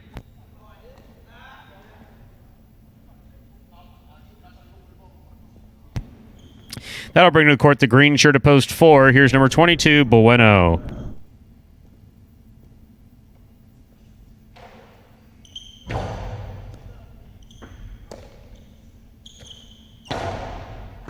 Excellent catch by Douglas. Nice backhand.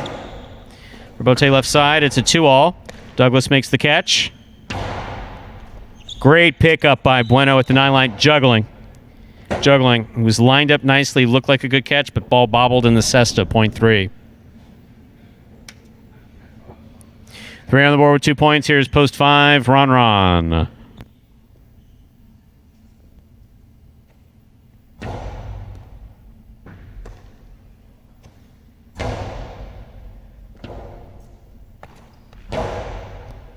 Excellent catch by Ron at the 10 line. Robote left side. Catch by Ron. He winds up. Back to the inside. Douglas is there. Costado by Douglas. Robote by Ron. Douglas left side. Places it to the inside. Here's Ron from the 9 line. Costado right up the wall. Great catch by Douglas. Good catch by Ron.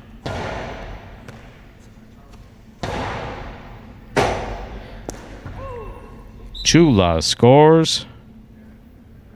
Great point there, played by Ron and Douglas. Point goes to the 3.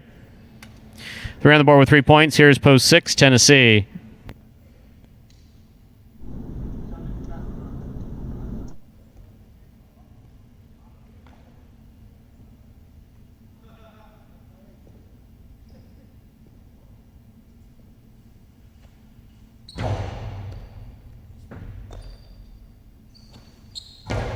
Big backhand by Tennessee.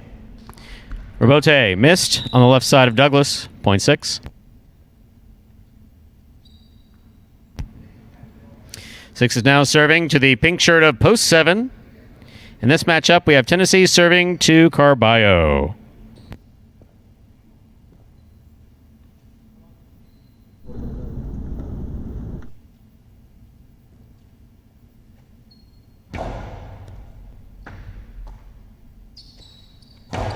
Nice backhand by Carballo off the serve. Rebote 2-all. Caught in the air by Carballo. Excellent catch by Tennessee. There's the backhand. That touched the overhead screen. Out of play, 0.7.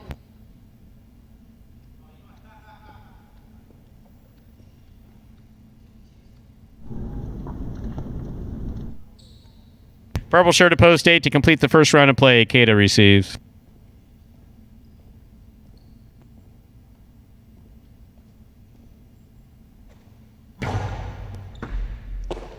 Excellent catch by Ikeda off a really good serve by Carballo. Carballo back to the inside. Ikeda's there. Rebote forehand by Carballo. Ikeda makes the Rebote save. Carballo makes the catch. Costado fired. 0.7.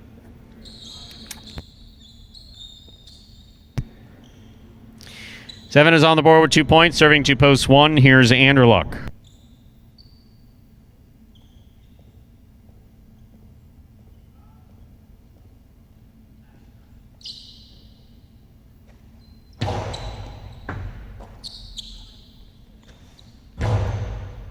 Catch by Carballo. Anderluck to the inside. Well played. 0.1. Anderluck's on the board with 2 points, serving to the 2 post. Returning to the court, we have Jedin.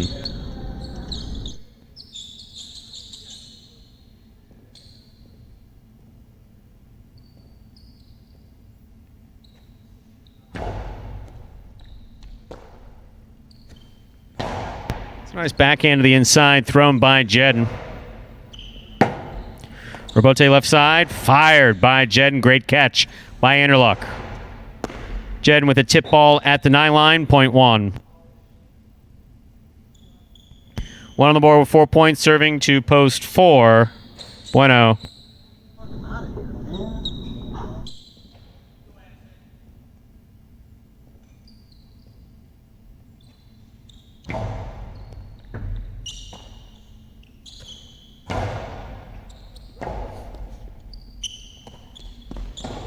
Tejada Rebote, nice changeup for Anderluck, 0.1. Possible game point here for the red shirt at post 1. Anderluck trying to stop him, post 5. Ron.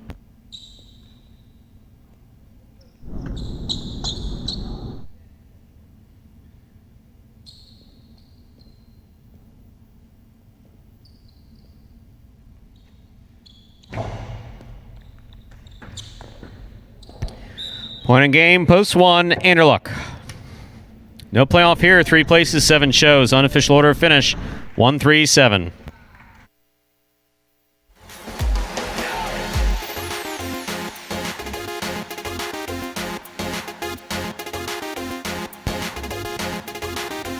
Results from Game 5 are official. Coming in first, post 1, Anderluck. Taking second, post 3, Douglas. Coming in third, post 7, Carballo. 1-3-7 is the official order of finish for game number 5. It's interesting with a guy like Anderluck. You saw he took a tumble there, going for a Rebote. Obviously a little frustrated falling down, and then he's come back and he's just looked flawless. He played that 1 point against Cool Fitness where he was throwing it about 1,000,000 miles an hour, made a couple great scoops, and then goes on to win that game. Interesting how certain guys respond differently. Some guys with injury play badly, but Anderluck, it's a guy that he tries to tough it out.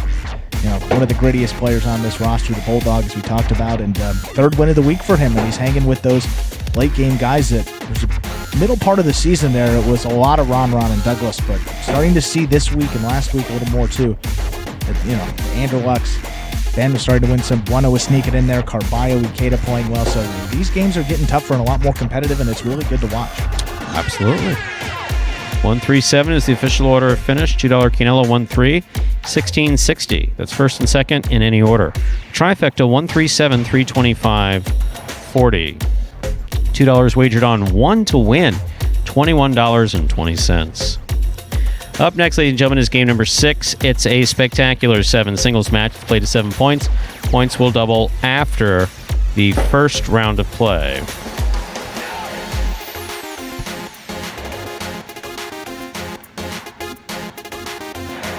Game 6 will close out the early pick 3 for today. Late pick 3 begins in Game 7. Post time for Game 6, 6 minutes away. Good luck.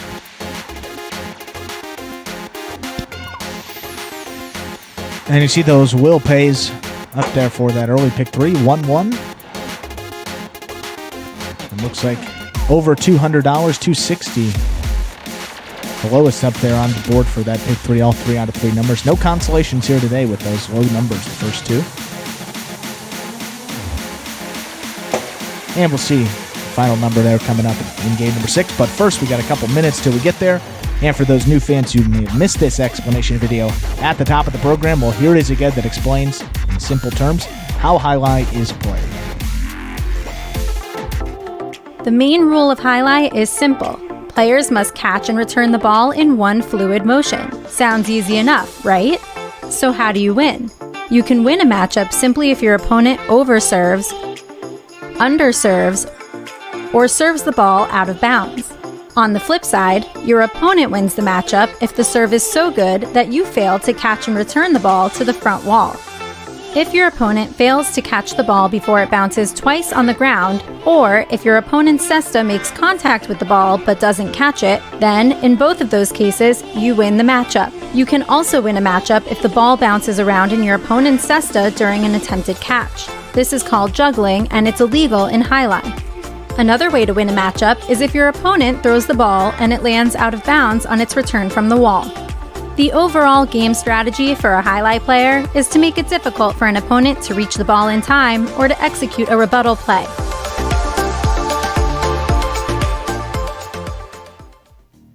And we're back here again now. It's 4 minutes on that 6th game. And taking a look here at the championship singles standings. Looking at Douglas here, still leading the pack, although he struggled this week. 2 wins for him. For a lot of people, a couple wins may be good, but 2 for him is far from what we've seen here in 2020 and even last year in 2019, but he's still leading the charge there for the single standings, keeping pace 142 wins. 20 games ahead of Ron, who's still in second. 122 wins for Ron, and then a distant third place. You got Bueno there at 84 wins, but creeping up is Ben.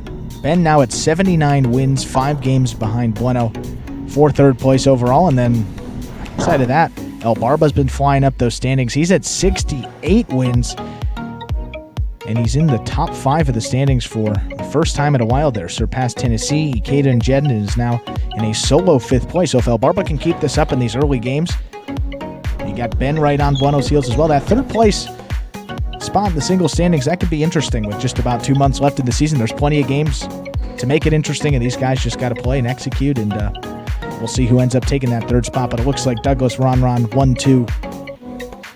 Take that Quinella to the bank. That will be a little. Well, you can't take that Quinella to the bank because when they come in 1-2, well, single pays standings. $8, $13, $12. They accept any amount. No, but everybody cashes who bets on it. So that's sure. Again, that's what offsets the fact that it doesn't pay a lot. And as we said a couple games ago, big pieces of news to come out of Magic City Jai-Alai yesterday when Scott joined us. Second doubles tournament will be starting up here next Thursday. It's upcoming Thursday, so you have that to look forward to. We've just been doing these exhibition games. We've had 1 doubles game per performance. We're going to up it to 2 games per performance starting next week. We'll reveal those teams coming up here during game number 7. But they have been revealed yesterday, and saw they were posted on some fans' accounts on Instagram and such, so you can check those out online as well. You got the U.S. National Jai-Alai Championship. Was postponed a couple times, will be played, determined to play it. December 5th and 6th are the new dates for that. Public, still don't know if we'll be having fans in here, but that tournament will be going on regardless. December 5th and 6th are the new dates for that. And then Magic City will be playing a little 10-week season in 2021, February, March, and April. So beginning that first week of February through those first 2 weeks of April, so about a 10-week season. And that'll be new coming up 2021. They'll be playing Saturday, Sunday, and Monday. Those are going to be 3-day a week for that little 10-week season there. Performance times yet to be determined, although Stu and I, everyone, hoping perhaps 4 p.m. start, evening Jai-Alai. We'll let you know when we know what the timing will be, but we're sure that there will be some more highlight coming next year, a little sooner, in addition to our regular season. That takes us now to just under a minute till Game 6.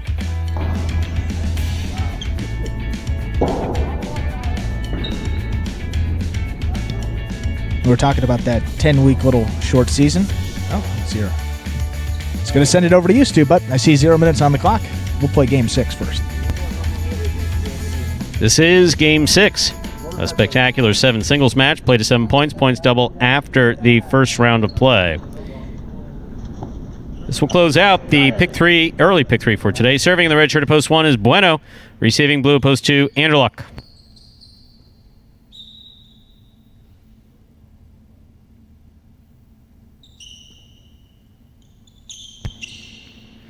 Bueno serves. Our 6th game has begun.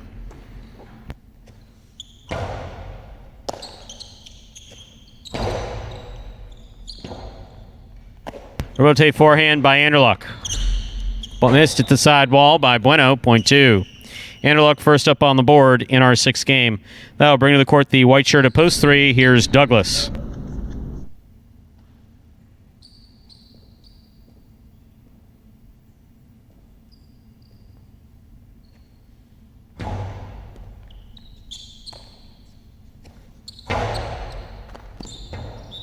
Ball tipped at the side wall, point 3.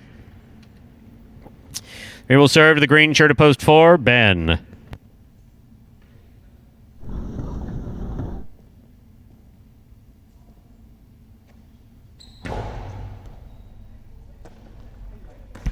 Point 3. Black shirt of post 5 receives, Tennessee.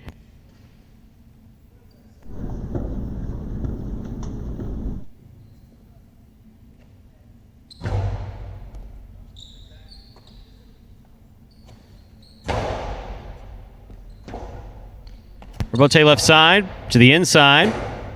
Tennessee. Great play. Douglas gets up there. Makes the backhand. Catch by Douglas. Low and hard to the inside. Tennessee was there but could not complete the play. Point 3.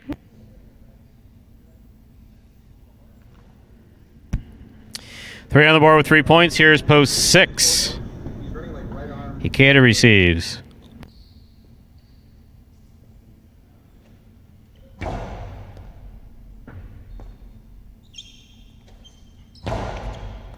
Scoop by Douglas. Powerful backhand.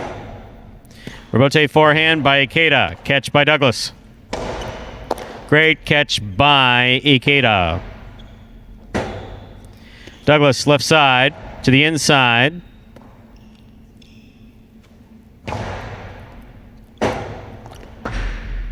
Point 6.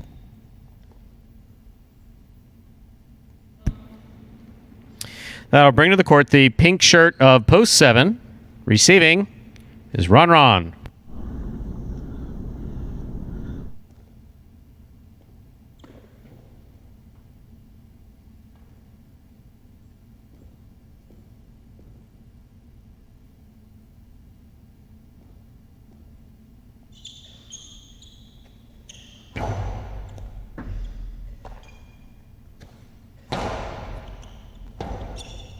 Robote forehand by Ikeda. It's a hard throw by Ron to the inside. Ikeda goes back to the inside. Ron tipped it. Point 6. Here now to complete the first round and receive, wearing the purple shirt of post 8. Carballo.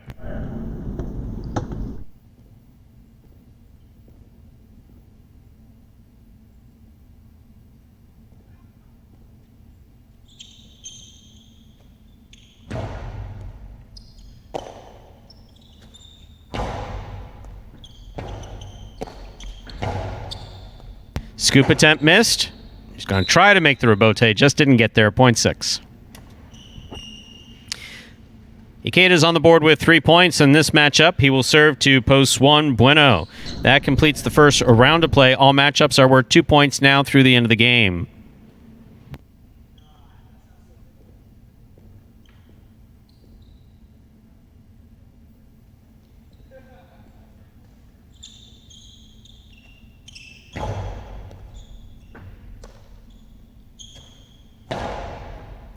Catch by Ikeda at the 9 line. He goes deep. That clears the overhead screen.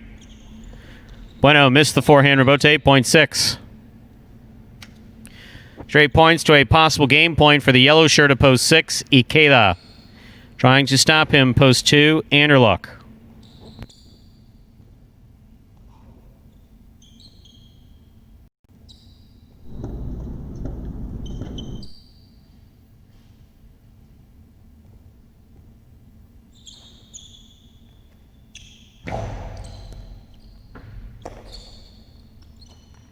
Picava, the big bounce, stopped on the forehand of Ikeda. Ikeda goes back to the inside, and he scores for the win. Point and a perfect game to the yellow shirt of post 6, Ikeda.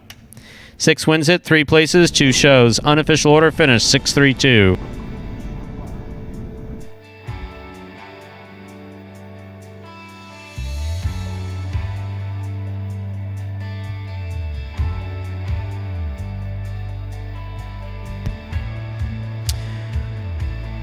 Rolling through the performance today. We had this pace on I think it was the first performance of the week. We have 5:45 getting this 6 game done. Pretty rapid. Coming in first, post 6, Ikeda. He had a perfect game, taking second, post 3. Douglas coming in third, post 2. Anderluck, 6-3-2 is the official order finish. The early pick 3, 1-1-6.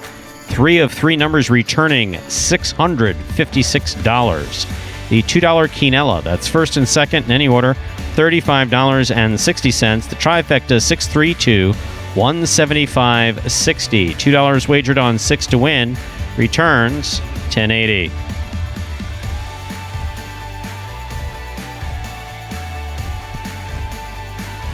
Three games left in today's performance, ladies and gentlemen. Games 7, 8, and 9. Game 7 is up next. It's a spectacular 7 doubles match. Played to 7 points. Points double after the first round of play. Game 7 concludes the high 5 and begins the late pick 3. There are no scratches in our 7th game. And post time for Game 7 is now just 7 minutes away. Good luck. And we'll see in a moment here if we have any numbers still alive for that high 5. Was hit yesterday for 3,800 and change. 3,870, I believe, was that total figure. But we are looking like going to escape. That high 5's going to make it. High 5 rolls over till at least tomorrow. Couple 3 out of 5s, couple 4 out of 5s. You figure today with no Douglas or Ron in either of those feature games 5 and 6. Ron looks a little off, but Douglas is not playing bad. No, he's not playing bad at all. The other guys are, Anderluck looked like he hurt his ankle, but is now playing better.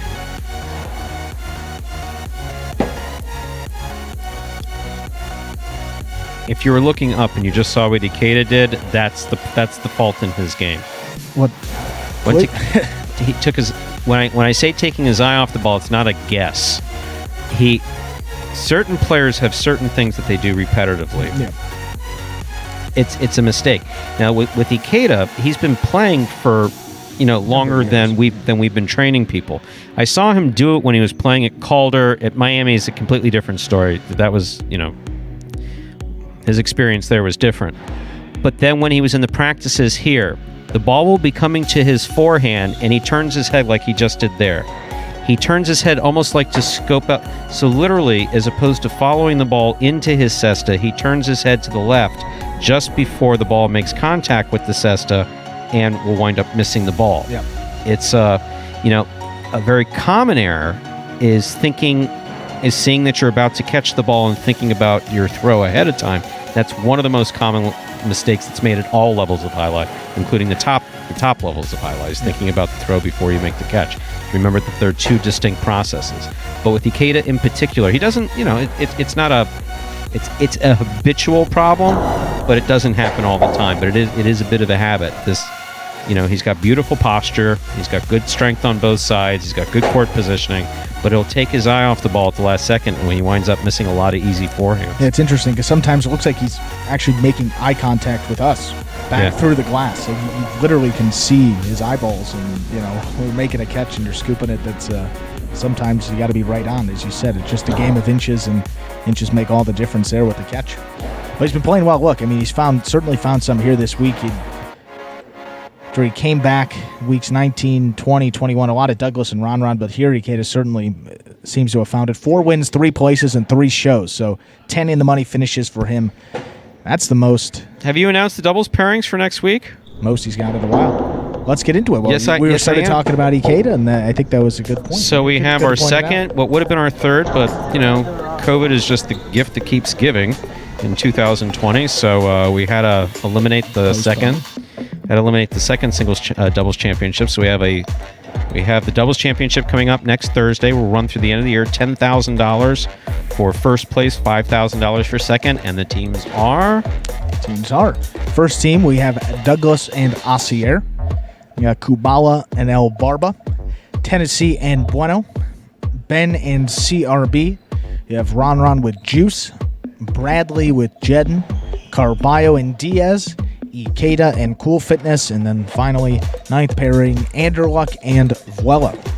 So some very balanced pairings. Couple new ones, couple that we've seen before. Obviously, got Ikeda and Cool Fitness, saw them last week. They're getting used to playing with each other. Carballo and Diaz have been playing a couple of weeks together, so their chemistry and communication should be, I think, a little bit better than most other teams. Ron and Juice also, they've been playing a couple of times. A few weeks ago, they were paired together. Now Ron's with CRB, but he'll be going back with Juice for that doubles tournament.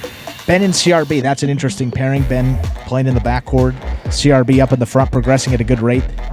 A lot of potential up in that team. Tennessee and Bueno, we saw them in the first doubles tournament, played very well, kind of gave it away at the end, and then Tennessee's injury, so a bit of unfinished business, I'd say, for that team, looking to get back into the top 2. Kubala and El Barba, I say, is the most interesting team. It is, and I see you smirking a little because especially the way that El Barba is playing right now. Right, and just a good compliment to have a guy like that up in front for Kubala, because we talked about doesn't try to kill the point very often. Not a guy that's going to have a great offensive game, but his defense is spectacular in the back. He's going to catch almost anything that comes to him. So with El Barba playing a little more aggressive up in the front, I think it's a good complementary style. Kubala's very even-keeled for to have a partner like that. So I think that'll be an interesting team that they could sneak up. I mean, El Barba dominating those early games. Kubala's a late game player. So that's an interesting pairing. Then, of course, Douglas with Asier, Douglas with anybody would be a threat to win that, along with Ron, who we said yesterday, Ron competing really in his first doubles tournament. Yes. First attempt at doubles tournament. Missed that first one. Then we didn't play that second one. And last season, he came in a little late, missed all the doubles action. So that'll be good to see him give a fair crack at taking down Douglas, perhaps. So will we have a new champion, or it's going to be a new team? What do you think here, Stu? Any team in particular sticking out to you? That would require prognostication, no? Would require a bit of prognostication. I have no opinion on this subject. Next question. I guess we'll see how it shakes out. I believe that the teams, as they've been put together by senior management, are balanced, and any one of them could win. That is not a prepared statement. I was going to say, you sounded like Siri. But 2 doubles games per performance starting next week, so you get an extra doubles game. That's always exciting, and given the danger and excitement level, 2 doubles games per performance. Better really be able to stay in our seat. The doubles are fun. The doubles are fun. They're sometimes a little dangerous. And I think it's better with the doubles tournament. There's something extra to play for these doubles games. Sometimes these guys maybe lose a little focus because they're just some exhibition games, but they're back. Got that $15,000 purse, $10,000 going to first, $5,000 going to that second place team. So that'll be starting up next week. A lot to look forward to, but we got Game 7 here. Closes out that high five. Time to begin our 7th game, one and only doubles game in this performance. A spectacular 7 doubles match. Play to 7 points. Points double after the first round of play. Serving in the red shirts, post 1. Cool Fitness and Ikeda. Receiving in the blue, post 2. We have Diaz and Carballo.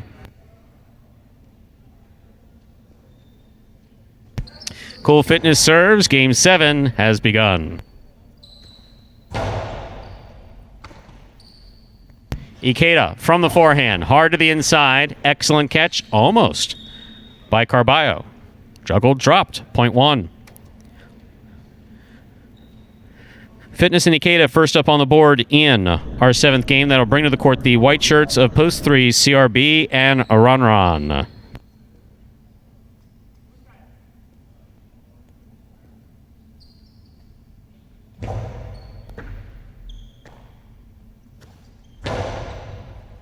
Catch by Ikeda. Karam stopped on the forehand of CRB. Split placement by CRB, stopped by Ikeda. Ikeda throws another 2-all. This one scores, point 1.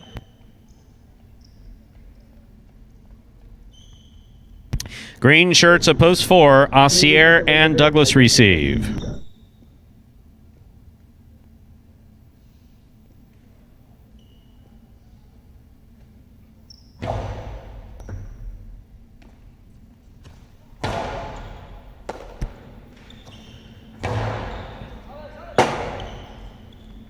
Robote forehand. It's a 2-all. It's caught by Cool Fitness. Cortada stopped on the left side of Douglas in a beautiful catch. That was a good Cortada thrown by Cool Fitness. Scoop by Douglas. Picada. Big bounce goes up. Ikeda saved that Robote. Assier stops it on the left side. Hard backhand. Robote coming out. Cool Fitness makes the Robote but sends it to the overhead screen. There were some really good catches and throws and saves in that point. Point goes to the 4.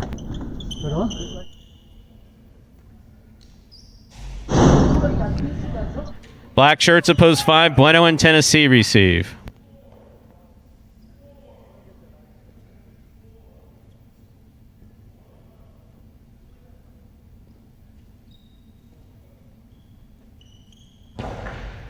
Bueno picks the serve. And then threw it into the pad. Point 4. 4 on the board with 2 points. Here's Post 6. Juice and Fred receive.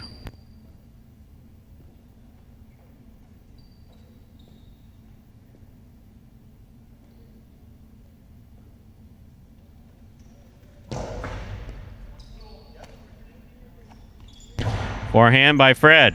Good to pick up by Douglas. Douglas goes deep. Robote by Juice. Just missed. Point 4.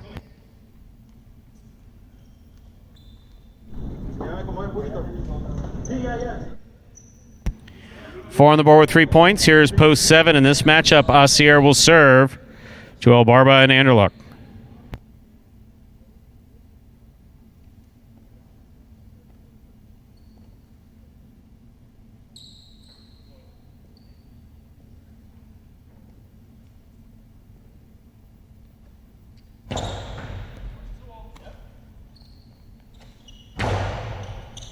Scoop by Douglas. Picada cut off in the air by El Barba. Costado to the outside will score. Well thrown by El Barba, point 7.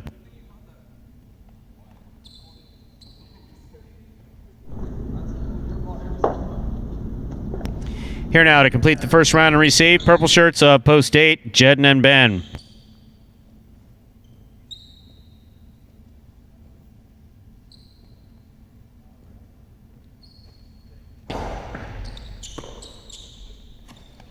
Powerful backhand caught by Anderluck. Ben from the 11 line. What a catch by Anderluck. Coming down on a sore ankle. He scores. Point 7. That completes the first round of play. All matchups are worth 2 points now through the end of the game. First to return in the blue shirts of Post 2, Diaz and Carballo.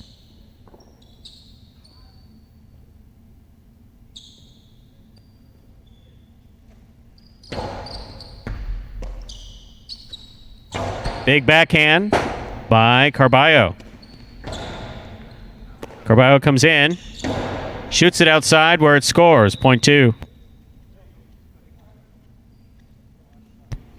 2 on the board with 2 points. In this matchup, Diaz will serve to the white shirts of post 3, CRB and Ron.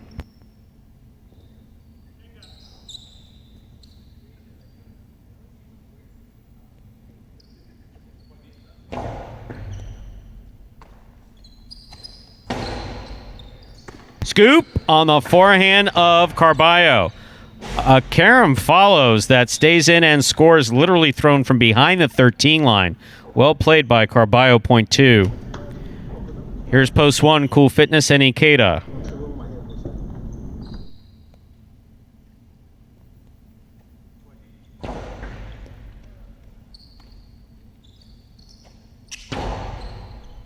Carballo on the catch.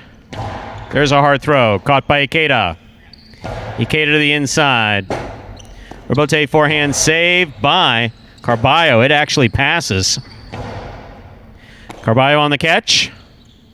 Low and hard to the inside. Ikeda's there. Ikeda goes with an outside placement. Carballo reads it but does not catch it. Point 1. 1 on the board with 4 points. In this matchup, Cool Fitness serves to Bueno in Tennessee.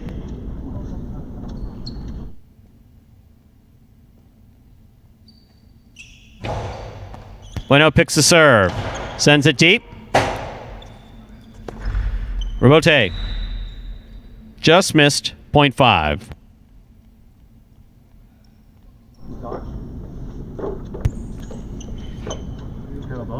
Bueno and Tennessee have 2 points. Bueno is now serving to post 6, Juice and Fred.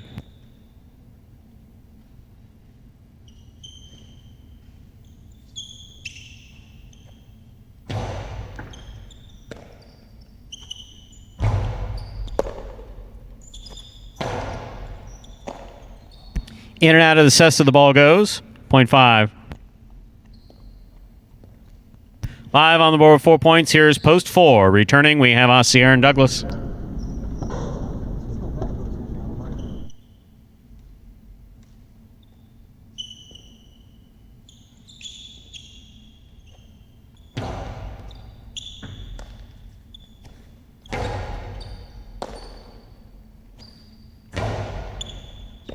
Douglas with a tip ball at the 11 line. Point 5.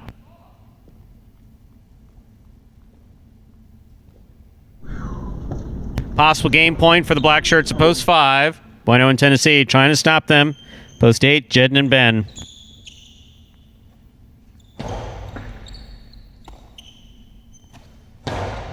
Big backhand by Ben. Robote forehand by Bueno right to the inside where it scores for the win. Point and game to the black shirts of post 5. Bueno and Tennessee. 2 serves to 1. This is a playoff for second and third place.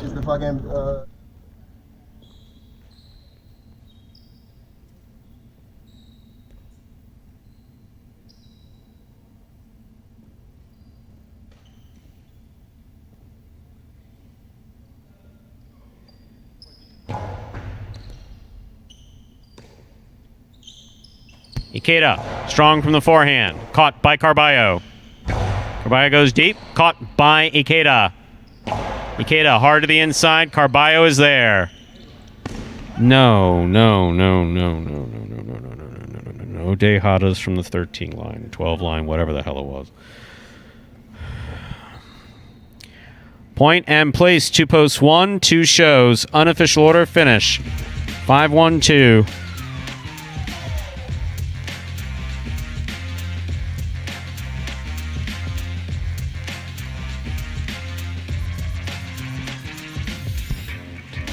His own worst enemy.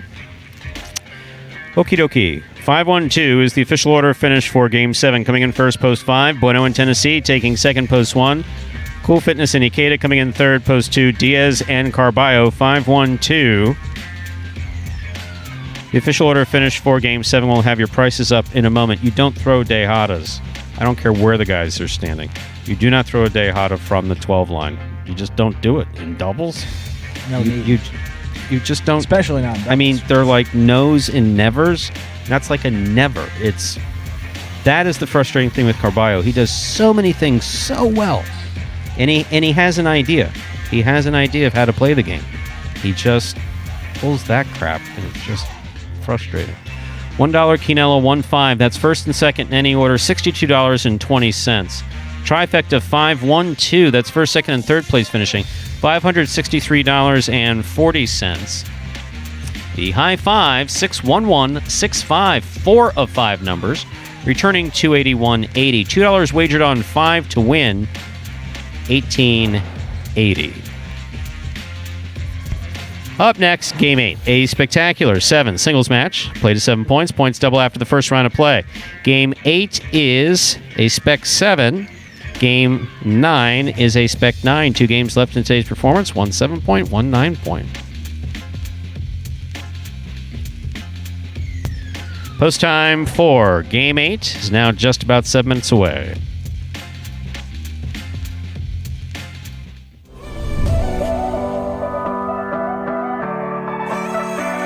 Catch by Bueno.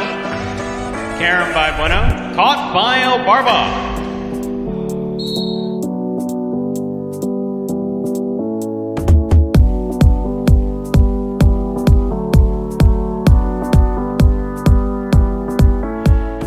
Rebote left side. Lamonte makes the catch. Return to Carom. That's gonna score.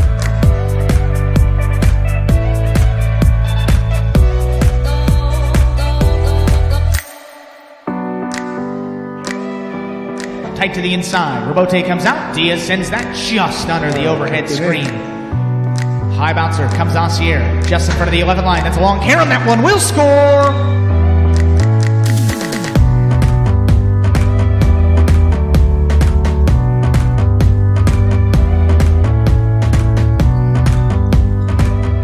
Reverse by Bueno. Kubala from the 7 line throws a 2-all. That is stopped on the forehand of Bueno. Bueno's Carom. That's going to score.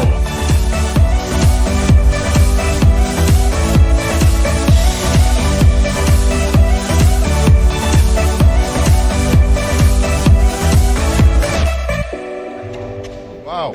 Carballo takes it in the air. Throws a Carom back to the outside, and that scores. What a shot.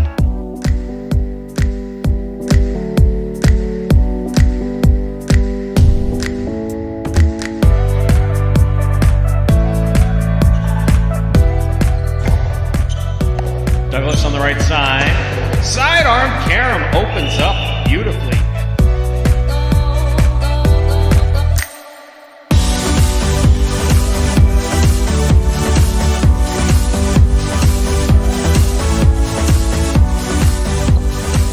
Outside placement of the forehand Rebote. Bueno's on it. Rifling a Carom to score. One of the best points of this season.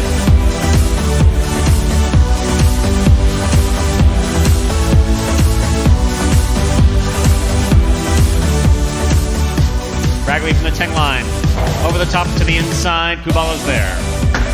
Carom by Kubala's going to score.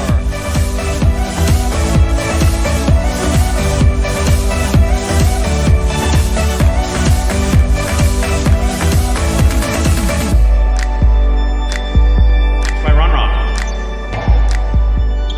Catch on the forehand of Vanderloop. What a Carom. That was, wow.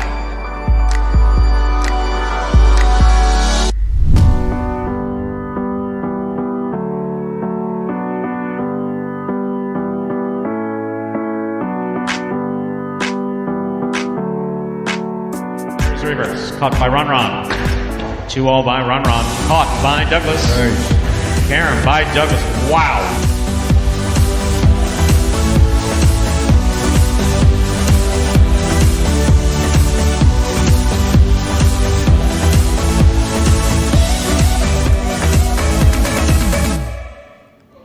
And folks, there were the top 10 Caroms from last season here at Magic City Jai-Alai.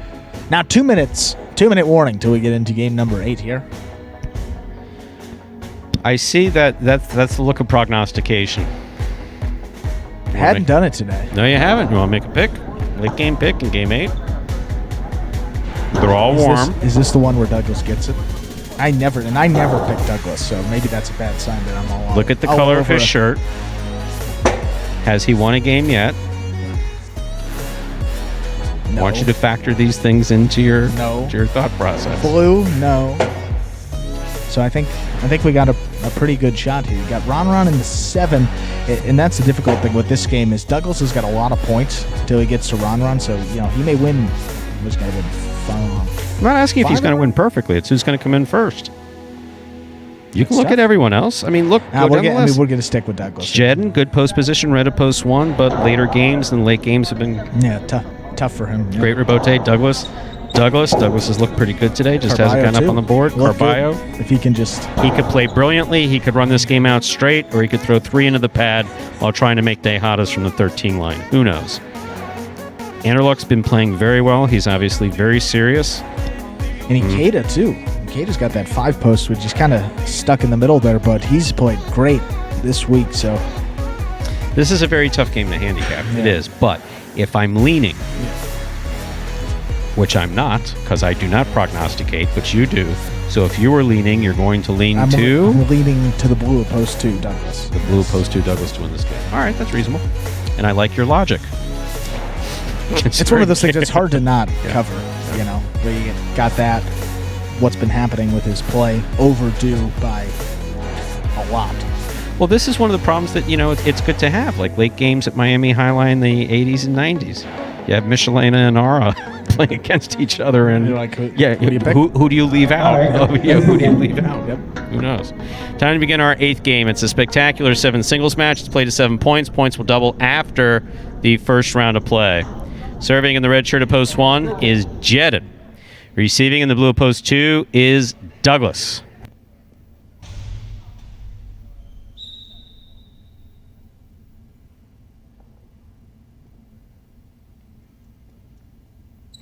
There's the serve. Game 8 begins. Powerful backhand by Douglas. Rabote left side. That is beautifully thrown by Jedden. Wow, is that out? Point 1.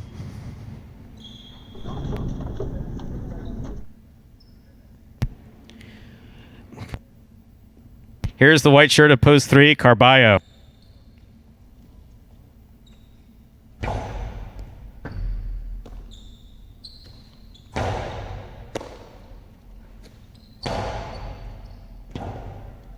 Rabote forehand by Carballo.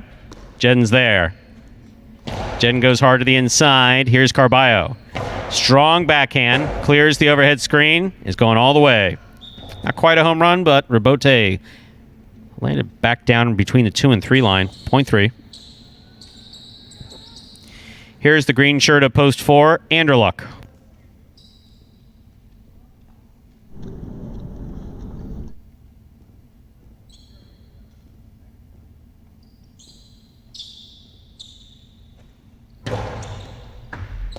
Excellent catch by Anderluck off a very good serve by Carballo.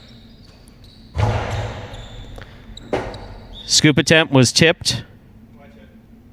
Point 3.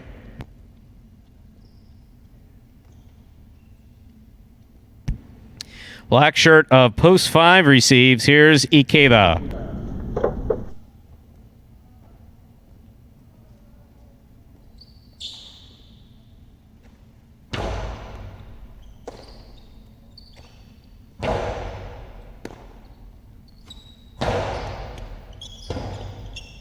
Rabote forehand by Ikeda. Well thrown, caught in the air by Carballo. This ball picked up on the left side of Ikeda and a good catch. Rabote forehand by Carballo, caught in the air by Ikeda. Ikeda hard to the inside, scoop by Carballo. Rabote forehand by Ikeda, catch by Carballo. Carballo winds up, throws the 2-alt, does not cut. That carom does open up, and it does score. Point 5.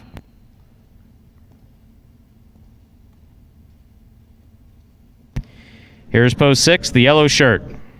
Ben receives.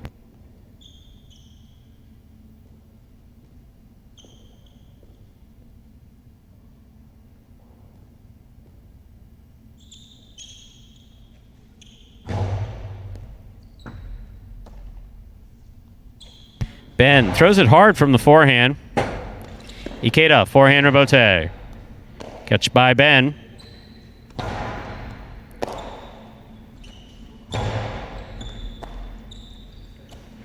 Powerful backhand by Ben. Robote left side. It's a 2-all. It does not open up, but it does score. 0.5.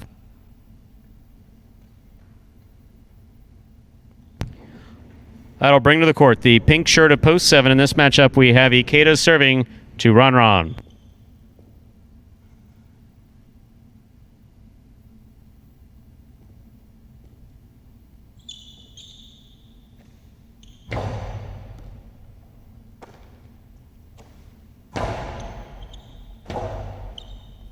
Robote forehand by Ikeda. Catch by Ron. Low and hard to the inside. Robote comes low. Ikeda makes the Robote on the left side. 2-all beautifully executed by Ron to score. 0.7.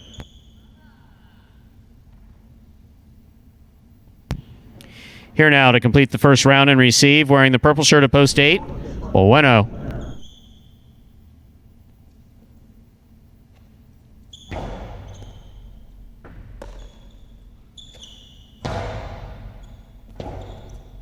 Robote left side by Ron. Catch by Bueno. Karen by Bueno. Catch by Ron. Hard throw by Ron. Catch by Bueno. Bueno goes deep. Robote comes out to the 5 line. Turned on the left side of Ron. 2 walls. 2 score. That's a really dangerous place to stand. 0.7.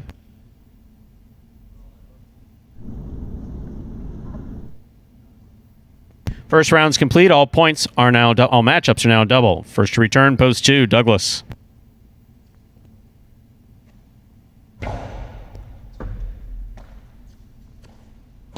Nice backhand by Douglas.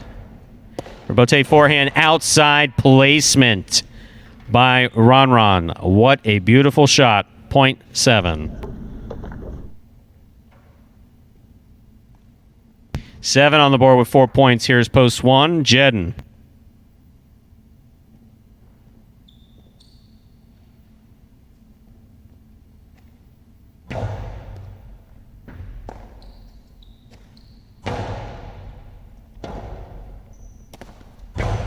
Strong forehand Robote by Ron. Jedden. Forehand Robote is up, caught in the air by Ron. Powerful backhand thrown. Robote left side, beautifully played by Jedden. The scoop attempt is tipped. 0.1. Jedden is on the board with 3 points, serving to post 4, Anderluck.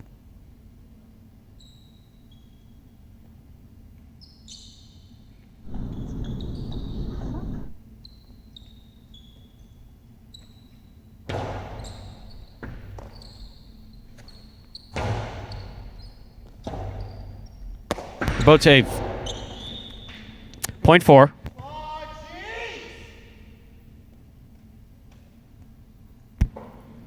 Four on the board with 4 points. Here's post 3, Carballo.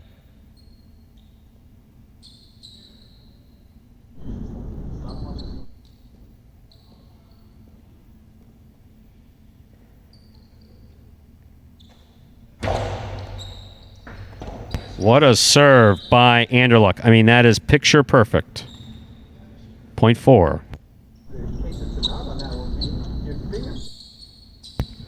4 on the board with 4 points. Here's post 6. Here's Ben.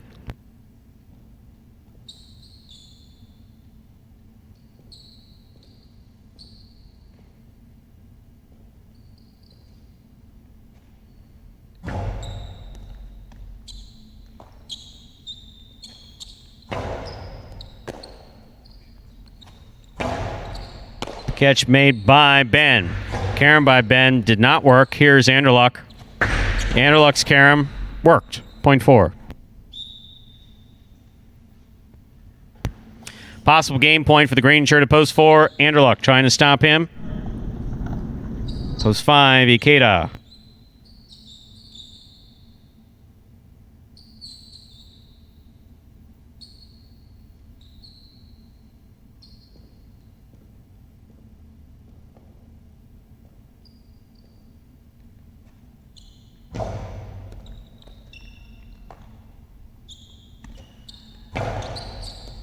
Catch by Anderluck. In and out of the cess of the ball went 0.5.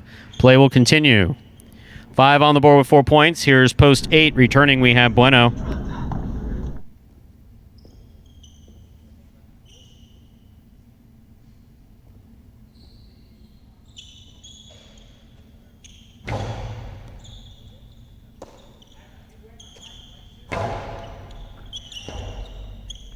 Rebote forehand by Ikeda. Catch by Bueno.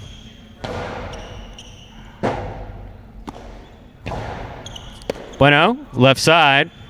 There's the backhand. Bueno turns and saves the rebote. Catch by Ikeda. Ikeda faked the carom, put it back inside to score. Well played, point 5. Possible game point for the black shirt of post 5, Ikeda.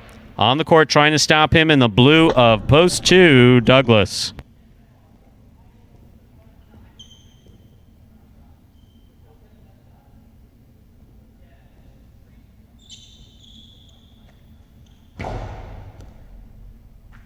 What a catch by Douglas off a great serve by Ikeda. Point 2.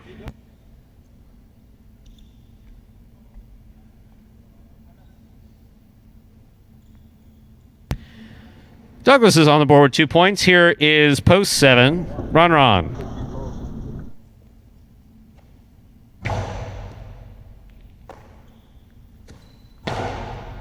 Excellent catch, almost made by Douglas. In and out of the center the ball goes.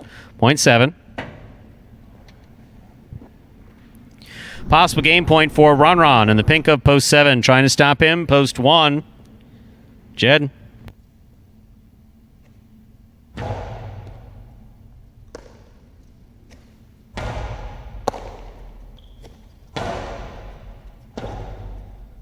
Rebote forehand carom. Lands in and scores. My, oh my. Point 1. And that gives us a possible game point for the red shirt of post 1, Jedden. Carballo tries to stop him.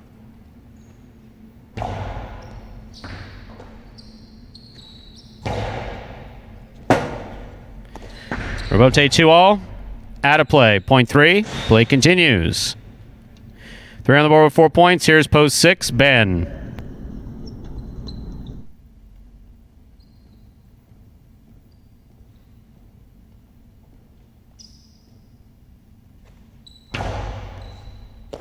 Excellent catch by Ben.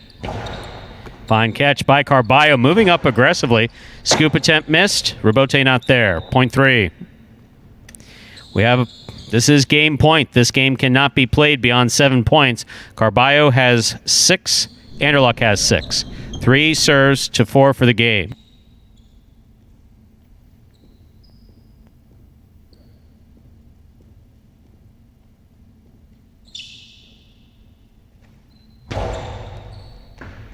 That was an excellent serve for the win by Carballo. Point in game, white shirt of post 3, Carballo. 3 wins it. 3 teams, 3 positions with 6 points. 5, 7, and 4. This is place point.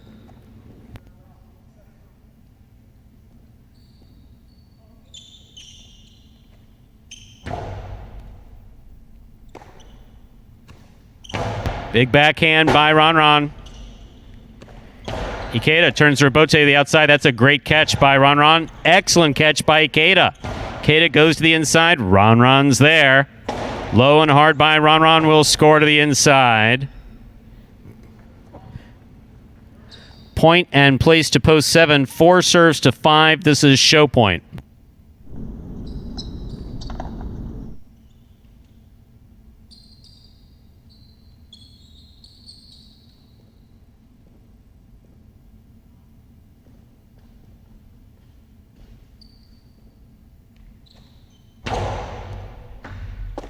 Good catch by Kadoff. A fine serve by Anderluck. Here's Anderluck. Low and hard. Caught by Ikeda. Picada by Ikeda. Caught by Anderluck. Outside placement by Anderluck. Scores beautifully. Point and a 3rd place finish for post 4, Anderluck. Unofficial order finish 3-7-4. Prices will be up in a moment.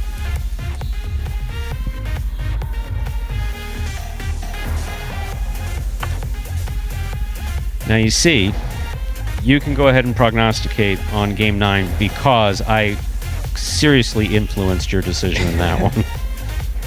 But look, that is a good late game. anywhere. Because you go down the list and you say, well, what's going to happen here? How can you not bet Douglas in the 2? He hasn't come in. He knows that he hasn't come in. So he's in the 2, and it seems like all signs point to yes. And exactly. Yeah. But no, and then look how it went. Look who else had possible game point. It was just unbelievable. That was an extremely competitive game. A really competitive game. Okie dokie, 3-7-4 is the official order finish for game number 9. $2 Quinella 3-7. That's first and second in any order. $37.80. Trifecta 3-7-4 $471.60. $2 wagered on 3 to win returns $22.80. Mighty Ocho, 3 of 8 numbers, returning $14.40. Up next, ladies and gentlemen, is our 9th and final game. It's a spectacular 9 Superfecta match. It's your one and only Superfecta wagering opportunity in this performance. Play to 9 points. Points double after the first round of play. There are no scratches. Post time for game 9 is now just 7 minutes away. Good luck. My goal going into this season is probably just playing a little bit more calmer. And also another thing I want to work on is not beating myself. Just do simple better. Just catch the ball, throw the ball one more time than my opponent. And don't make any unforced errors. I have a mantra that I tell myself all the time where if you're not getting better, you're getting worse. That's literally what it comes down to. Honestly, my favorite thing about Jai-Alai is just the speed of the sport.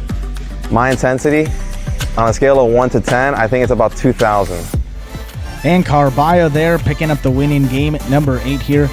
And I don't know the last time we had a feature singles performance in these feature games where we didn't have Douglas or Ron get a win, and if neither of them come in here game 9, that'll be the case. You had Anderlecht taking game number 5, you had Ikeda winning game 6, and then Carballo there been slowly getting better these past couple of weeks here, and we've talked about should have won that doubles game, not won that doubles game, but had a chance to perhaps place sometimes his own worst enemy. But when he plays under control and composed, he's one of the best the Magic City has to offer. So good to see Carballo getting that win. 3rd win this week. That's the most he's had in any week since week number 19. So nicely done there for Carballo. Hope he keeps that nice play up.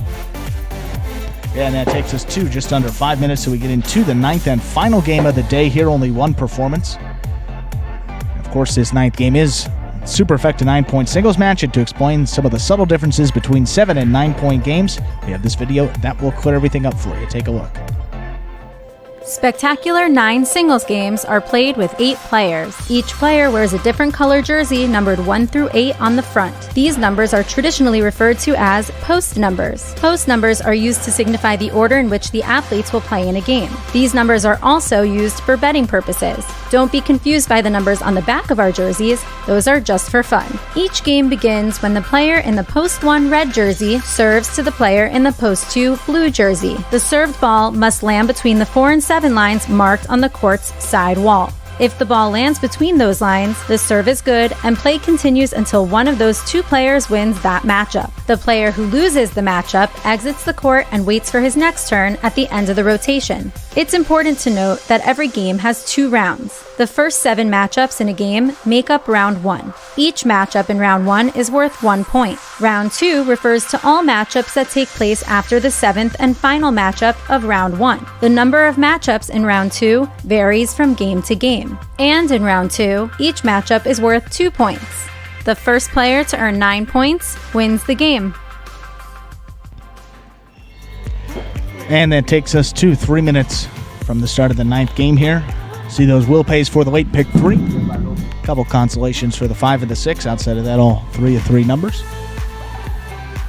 Will return cash here in that late pick 3. And still, game number 9, final game of the day. What day is it today? What do you think? I know what day it is today. I'm not going to say. National not playing the 8 p.m. performance day. That's funny. I like the way you strung that together.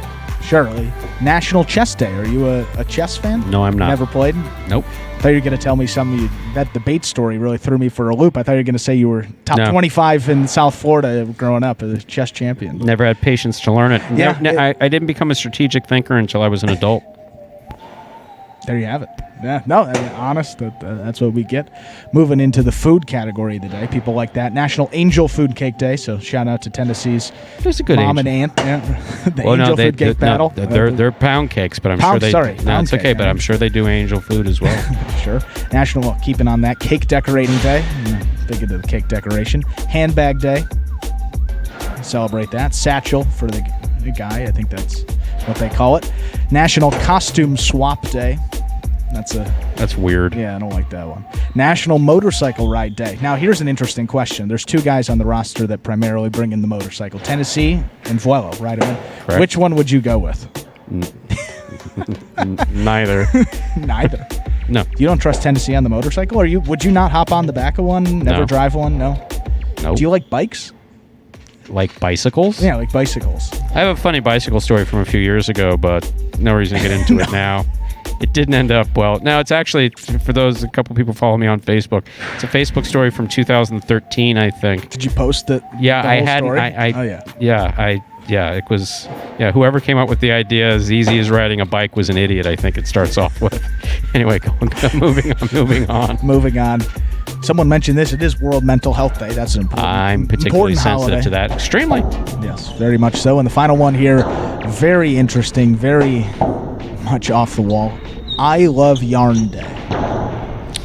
Closely associated with World Mental Health Day. I gotta look at this. Oh, they just tell you about yarn bombing, crochet, knitting, weaving, string, doll making, needlepoint, anything you can do with some yarn. I actually have two cousins. One who's like an expert needlepointist. I guess that might be what you call it. And I have another cousin, neither of whom I've seen in years, who does homespun. Spinning of her own yarn. So, yes. I think the last time I used yarn was like third grade art. I remember I made a nice little quilt. I think it's still in the house. A quilt? I think so. I don't know. Whatever the kids Young, are true, quilted? That's good. I like that. I do like that. Yes. Let's say we begin Game 9. It's a spectacular 9 superfecta match. Play to 9 points. Points double after the first round of play. Serving red shirt at post 1 is Anderluck. Receiving blue at post 2 is Carballo.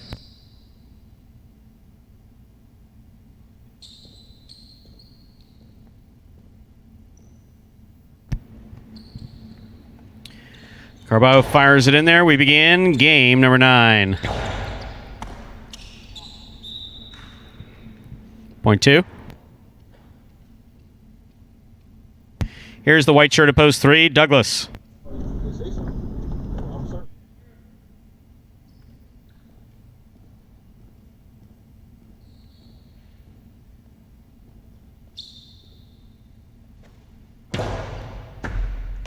Beautiful serve by Carballo. Nice catch and return by Douglas. Carballo goes deep. Forehand rebote by Douglas. Scoop by Carballo. 2-all. Caught in the air by Douglas. Hard throw right to the corner. Scores. Point 3.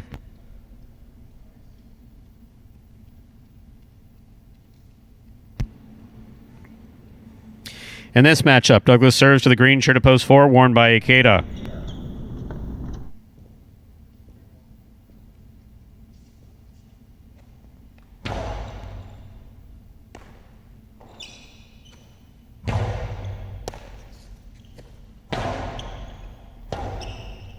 Rebote forehand by Ikeda. Catch by Douglas. Carom by Douglas. Caught by Ikeda. Ikeda was kind of tied up, but he got it off. Rebote forehand by Ikeda.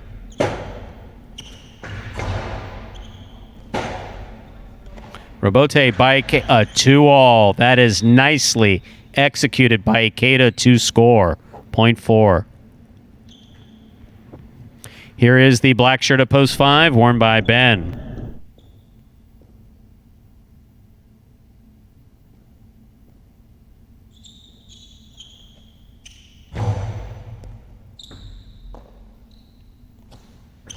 Big backhand by Ben. Rebote left side. Catch by Ben. Low and inside by Ben. Well thrown. Good catch by Ikeda. Ben makes the rebote save on the left side. Ikeda's there. Ben covering the court really well. He was ready to go outside, cut back to the inside, couldn't complete the catch. Point 4. 4 on the board with 2 points. Here's post 6 in the yellow shirt. We have Jed.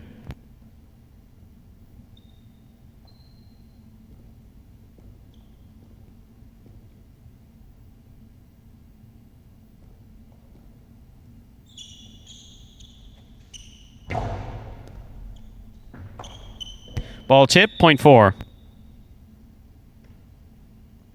4 on the board with 3 points. Here's post 7, Ron.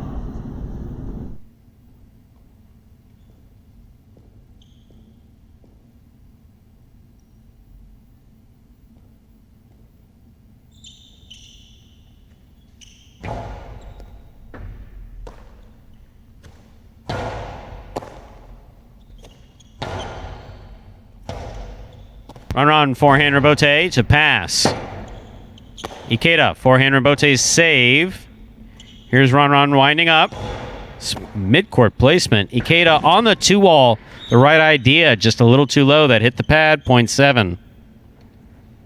Here now to complete the first round and receive, wearing the purple shirt at post 8 is Bueno.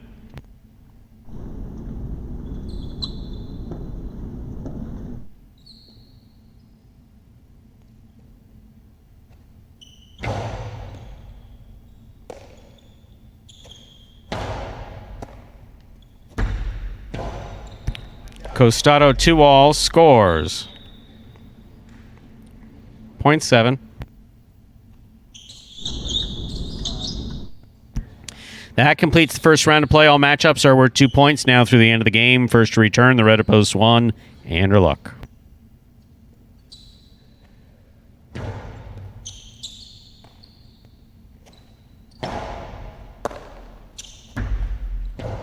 Costado 2-all scores. Point 7. Here's post 2, Carballo.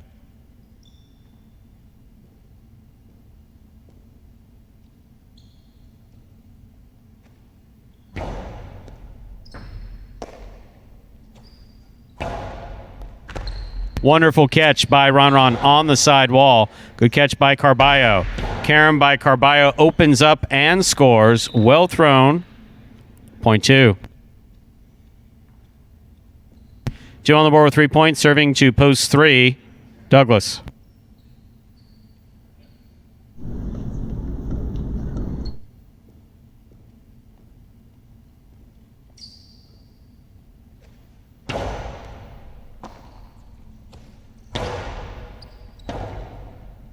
Rebote forehand. Carom attempt. Hooked. Point 3. 3 on the board with 3 points. Here's post 5, Ben.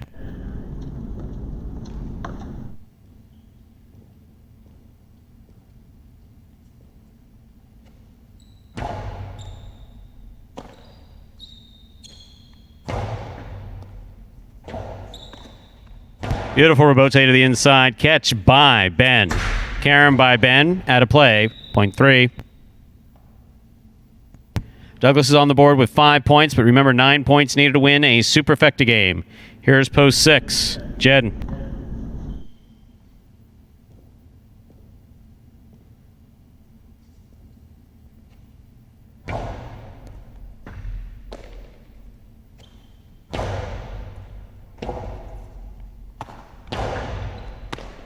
Point 3.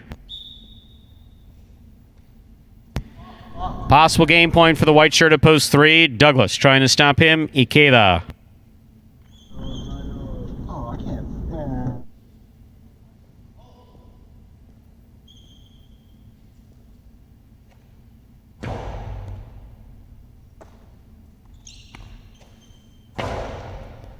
Catch by Douglas. Outside placement, not outside enough. Ikeda has it. Ikeda's carom is read by Douglas. He went to the left side to make that catch. Point 4.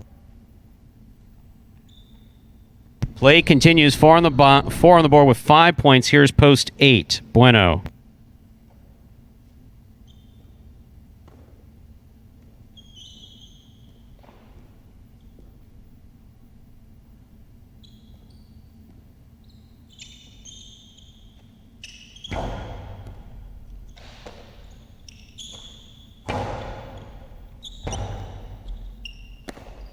Robote forehand by Ikeda.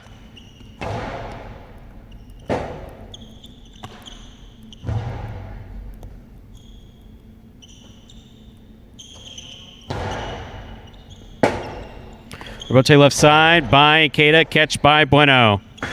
Karen by Bueno into the pad. Point 4. 4 has 7 points, therefore possible game point. Trying to stop him post 1. Anderluck.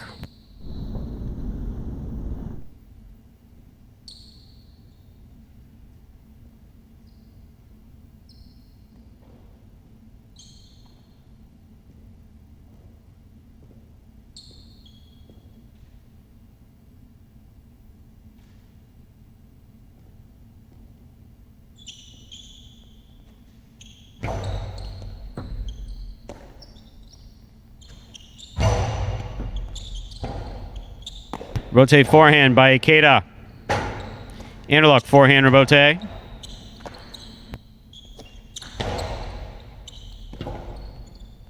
Anderluck with the miss. That's point in game. Green shirt at post 4. Ikeda.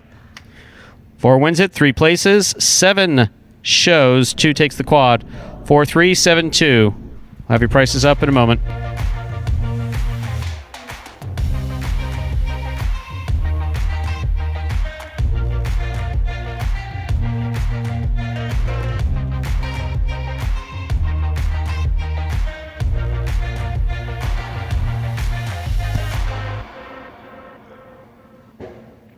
Results from game number 9. Our official coming in first, post 4, Ikeda. Taking second, post 3, Douglas. Coming in third, post 7, Ron. Taking the quad, post 2, Carballo. 4-3, 7-2. The official result from game number 9. There are your prices. $2 quinoa, 3-4. That's first and second in any order, $18. The trifecta, 4-3-7. First, second, and third place finishing, $267.80. 10-cent super, 4-3-7-2, $73.15. $2 wagered on 4 to win returns $25.60.